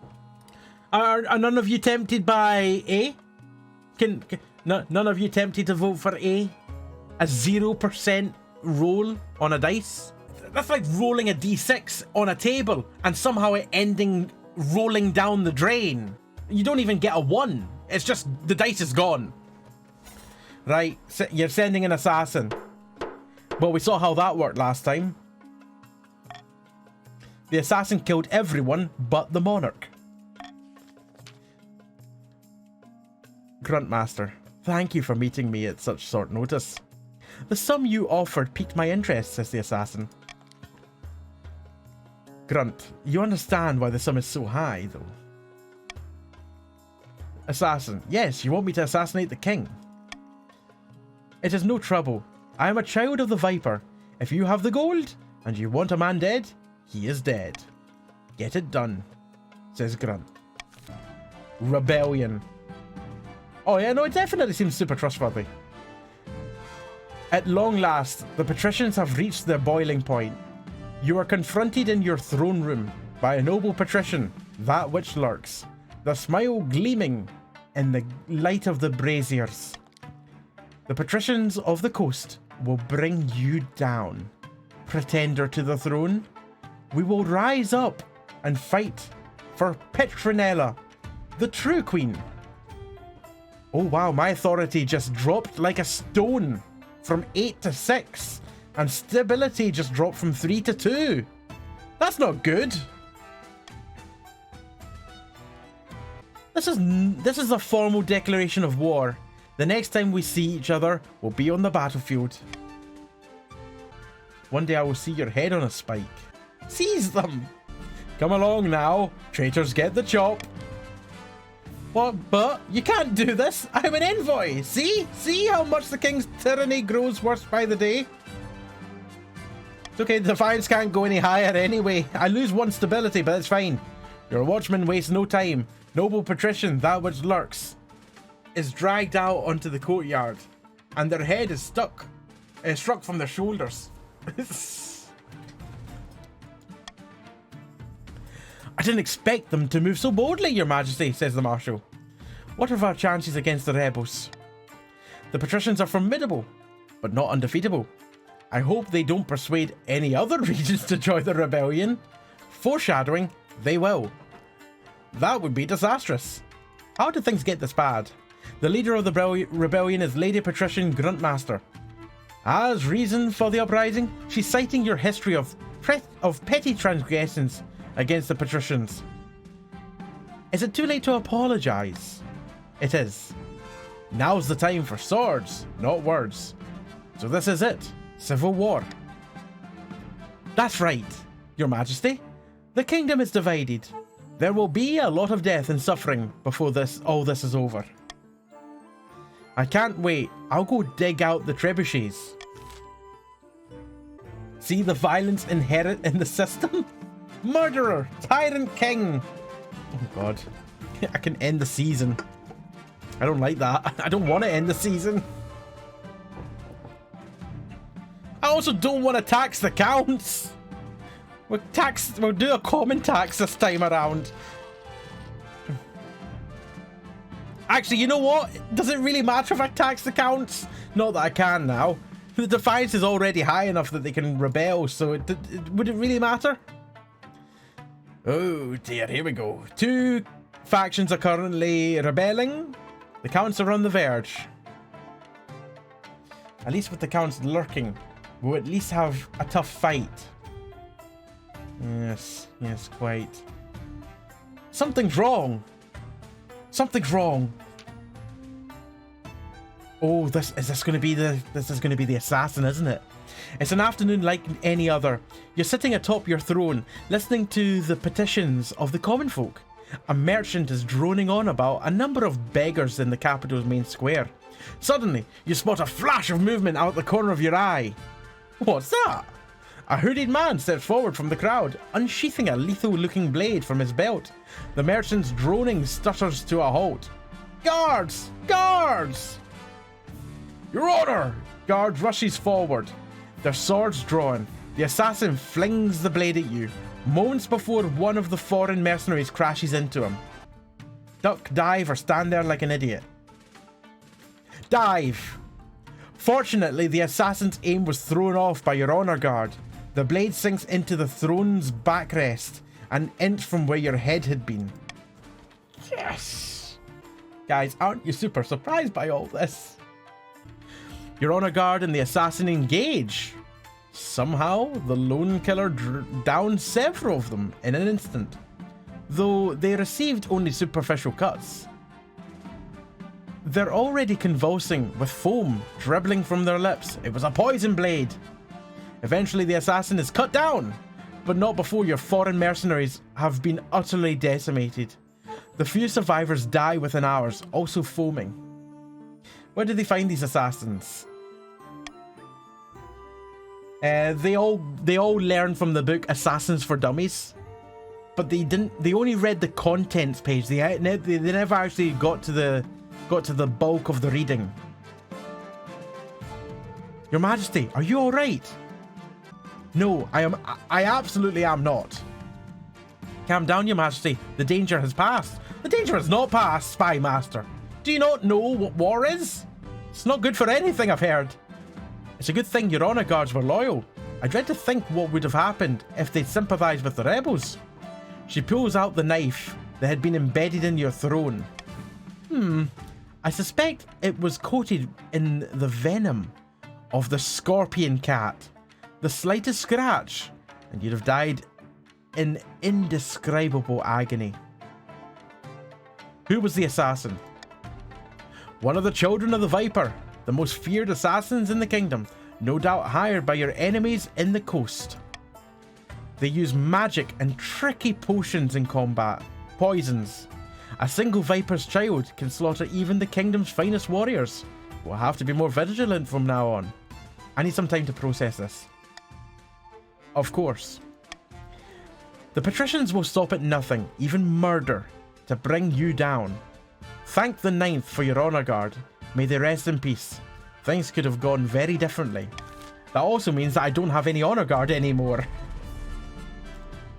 Opening strike. Can we hire that singing lady from before? Imagine if you could. I'd be useless. I wouldn't be able to do anything about it. She would sing a tune, I would get my hand, and I would rip my own heart out. Job done.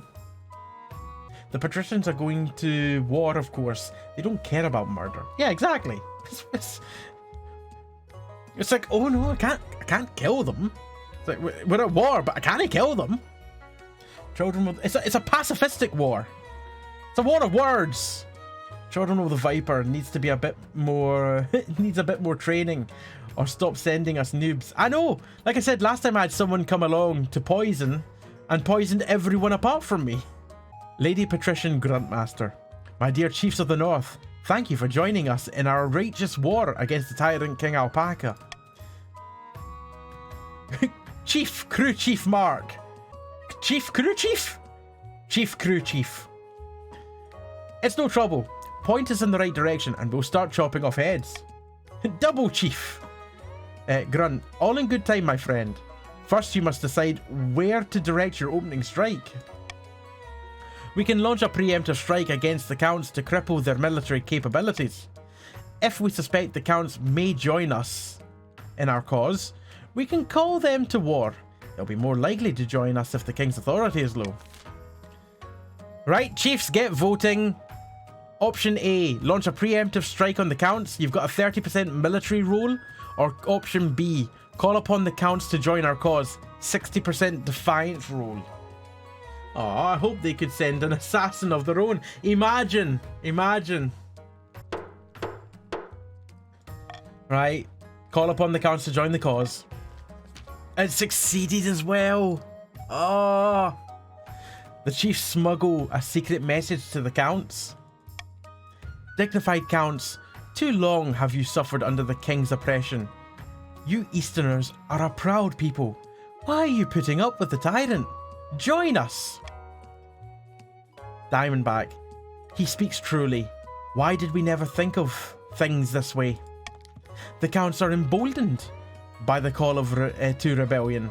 Of course they can only act on it if their defiance is high enough. Defiance is now vengeful, 7 up to 9. That's high enough. It just raises the defiance. No Counts are here to join the rebellion. Yeah! So many Counts! None of them here. A great battle! Vast armies darken the landscape like the shadows of clouds. Flags are flying, drums are pounding in rhythm with the marching of boots. The kingdom is gripped with civil war. At least that's what you imagine. Most of your time is spent in the safety of your palace, poring over a giant map with your marshal.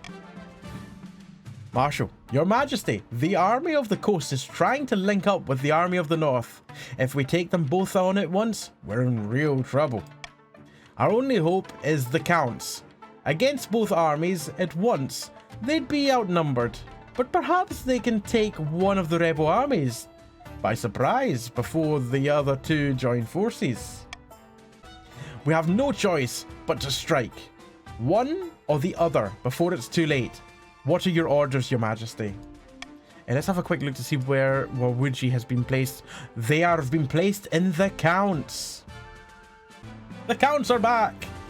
We have no choice but to strike one or the other before it's too late. What are your orders, your majesty? Tell the Counts to go after the coastal army. Tell the Counts to go after the northern army. Coastal army. We're taking on the patricians. Counts have a voter now, just as they rebel. Very well, your majesty. I'll relay your orders to the commander in the field. Hopefully they do as they're told. God knows, treachery can thrive on the battlefield. Counts, you have a vote. Oh god.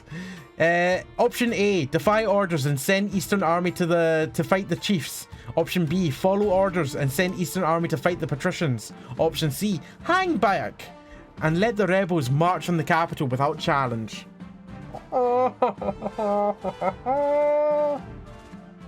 That's not what I wanted. That's not what I wanted to see. A single vote could bring down the whole kingdom. Am I stalling for another vote? I might be. I'm just praying for any vote on any other option. Just one. Just one. Because then I can choose. Or would it be chosen for me? I think it would be chosen for me. But it would be at least random. Yeah, it would be random. The whole city holds its breath. You stew in your palace, waiting anxiously for your marshal's return. Finally, she bursts into your throne room. Those damn cowards, cravens, treacherous, yellow-bellied, lily-livered, chicken-hearted bastards! Either way, my defiance is going up and authority is going down. What in Celeste are you talking about? Jesus Christ, rebels gained 3 victory points from that. Instead of engaging the enemy, the counts told their army to just hang back, do nothing. No, I sleep in a gravelly cardboard box. Rebels have gained 3 victory points. Defiance is now treasonous at 10. Authority is now down to 5. It's amazing how bad this went so quickly. They sat pretty in their camp and scratched their arses while the entire coastal army walked on by. What? But why? A healthy mix of cowardice, self-interest, and a lack of confidence in your abilities, I assume. They're hedging their bets and waiting to see who comes out on top. Bastards! We're defenseless now, Your Majesty. The armies of the patricians and the chiefs will be camped outside the city walls in a matter of weeks. If we want to see the year's end, we must build up fortifications, stockpile food, train up citizen militia. It's time to pray to the 9th, Your Majesty, because apart from him, we're on our own. End season. Yep, there's nothing there. Oh doy, oh doy, oh doy, oh doy. 2 victory points away from victory there. A growing crowd. Oh, that doesn't look like a crowd. Looks like a riot. Your Majesty, something is definitely happening at the university. People are massing outside the Library of Old Law. Are they giving out wine? We should go. People in the university? This is surely witchcraft. Do I really want to say something that's going to reduce my stability immediately? This is sedition. Send the soldiers. People in the university. This is surely witchcraft. It may be, or worse, they may be being educated. Ooh. The law is too precious to leave to scholars, or the people, surely. It's not going to be many people to vote on this. What should be done about the escalating trouble around Quail University's Library of Old Law? A. Burn down the library, raise it to ashes. Authority up, stability down. B. The university stands for truth. Let it work. Authority down. C. Arrest a scholar. We'll get some answers. Authority up.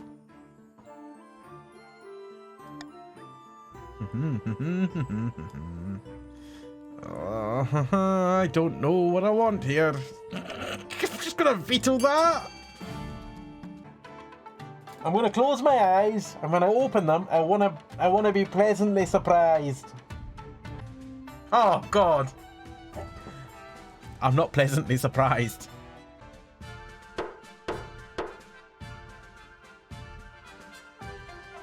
Oh, my stability's going down. Burn down the library, raise it to ashes. My authority is up, but my stability's down.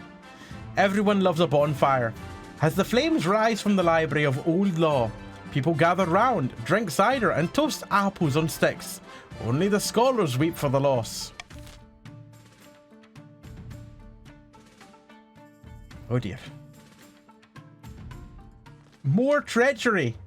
Oh, this music's a lot less dramatic. Dire news, Your Majesty.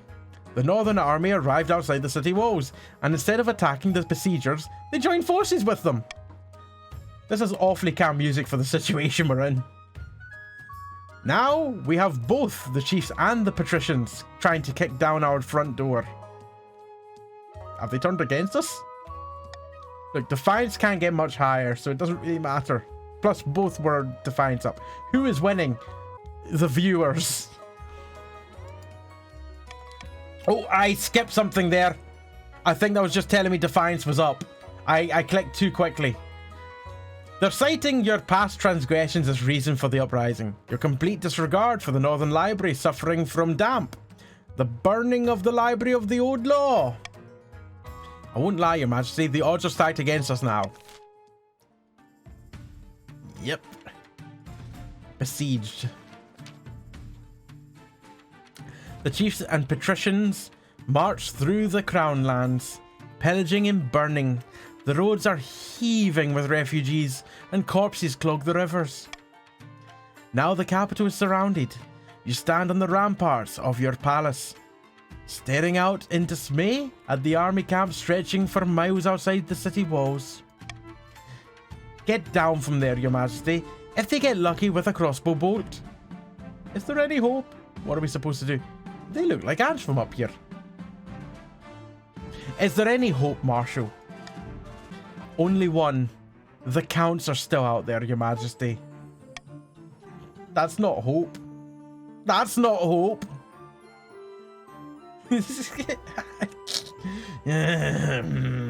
They may have shrieked from battle, but perhaps they'll regain their courage in time to save us.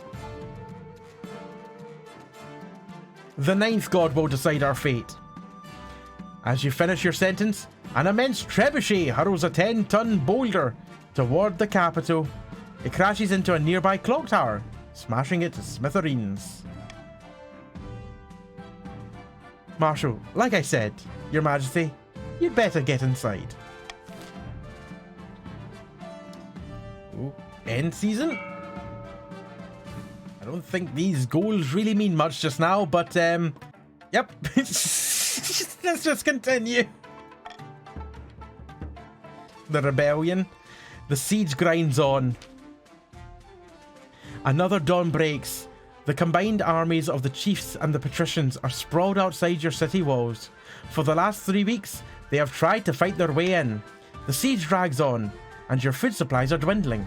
The streets outside your palace explode in daily riots as citizens demand to be fed. Don't worry, Alpaca. The counts will be here to save us soon. No, they won't. I'm sure of it. As evening draws in, horns blast outside the city walls. The patricians and the chiefs are mounting a final attack. And now they can rebel. Yep. Do you want to fund a building? Exclamation mark fund, followed by a letter of your choosing, followed by a number. Looks like we're getting a Grand Bazaar trade up and a theatre authority down. Yay, because I needed my authority to be even lower than it already was. Oh, there we go. Yeah, everyone's rebelling now. Haha, fantastic. Woo! A grim dawn. Your marshal staggers into the throne room, stinking of booze. She gives you a lopsided grin. What the news? What are you talking about? The council sent you that joining the rebellion against you, Your Majesty. All three All 3 regions. Turned against you? Do you know what that means? It means my head on a spike. It means we are royally, no pun intended, screwed. The capital garrison couldn't take on one of the regions single-handedly, let alone all 3. Historically, the king of the kingdom has only survived by playing the regions against each other. To unite them, all in common cause, their hatred of you. Well, it's no mean feat. You are absolutely unmatched when it comes to pissing people off, Your Majesty. A world beater. It's nice to know that I'm good at something. Consider this my resignation. There's no fun in an unwinnable war. She strides out the throne room without looking back. Sure enough, within a few days, the counts have turned up to support the rebel forces. The rebel forces? The rebel forces already laying siege to the capital. Against such overwhelming numbers, your walls can't hold out. The ladders go up, and the enemy soldiers pour in. Oh. Uh-oh. That's one way to win. Oh no! We can't progress. Looks like I'm gonna have to stay on the throne. Can't lose if your opponent can't win. Exactly. Restart and load might be okay. I mean, it's the only thing we can try. Hipster Stout Dynasty. That's the one. A Grim Dawn. Right, we've done that. 9th above. You're drunk. Yeah, go with that. Just It means this is the end. Absolutely unmatched. It's nice to know I'm good at something. Strides out the room. Oh no, it's happened again. It's actually broken. Need to log that crash though, just in case it's actually completely broken. I cannot progress. It's the same screen. He enabled the anti-decapitation cheats. I mean, I was going to be dethroned anyway. Technically, it's a patrician win as we started the rebellion and all. Technically, but can we truly say that it's a win? Don't know. Well, quite funny to end to one of the last pre-release games. Click, you are done. Goose equals cooked. No, I equals cooked. You are 0 for 3. Rough Jamie. Yeah, I've been killed 3 times in this game. I haven't won once. It's always been all this. This was a ton of fun to sit here and be part of. It was a ton of fun to sit here and to have you be part of it. Not just this game, but just the stream in general. It always is. Unfortunately, that is going to be a little bit of an anticlimactic kind of conclusion to the stream, but a fun end to the stream regardless.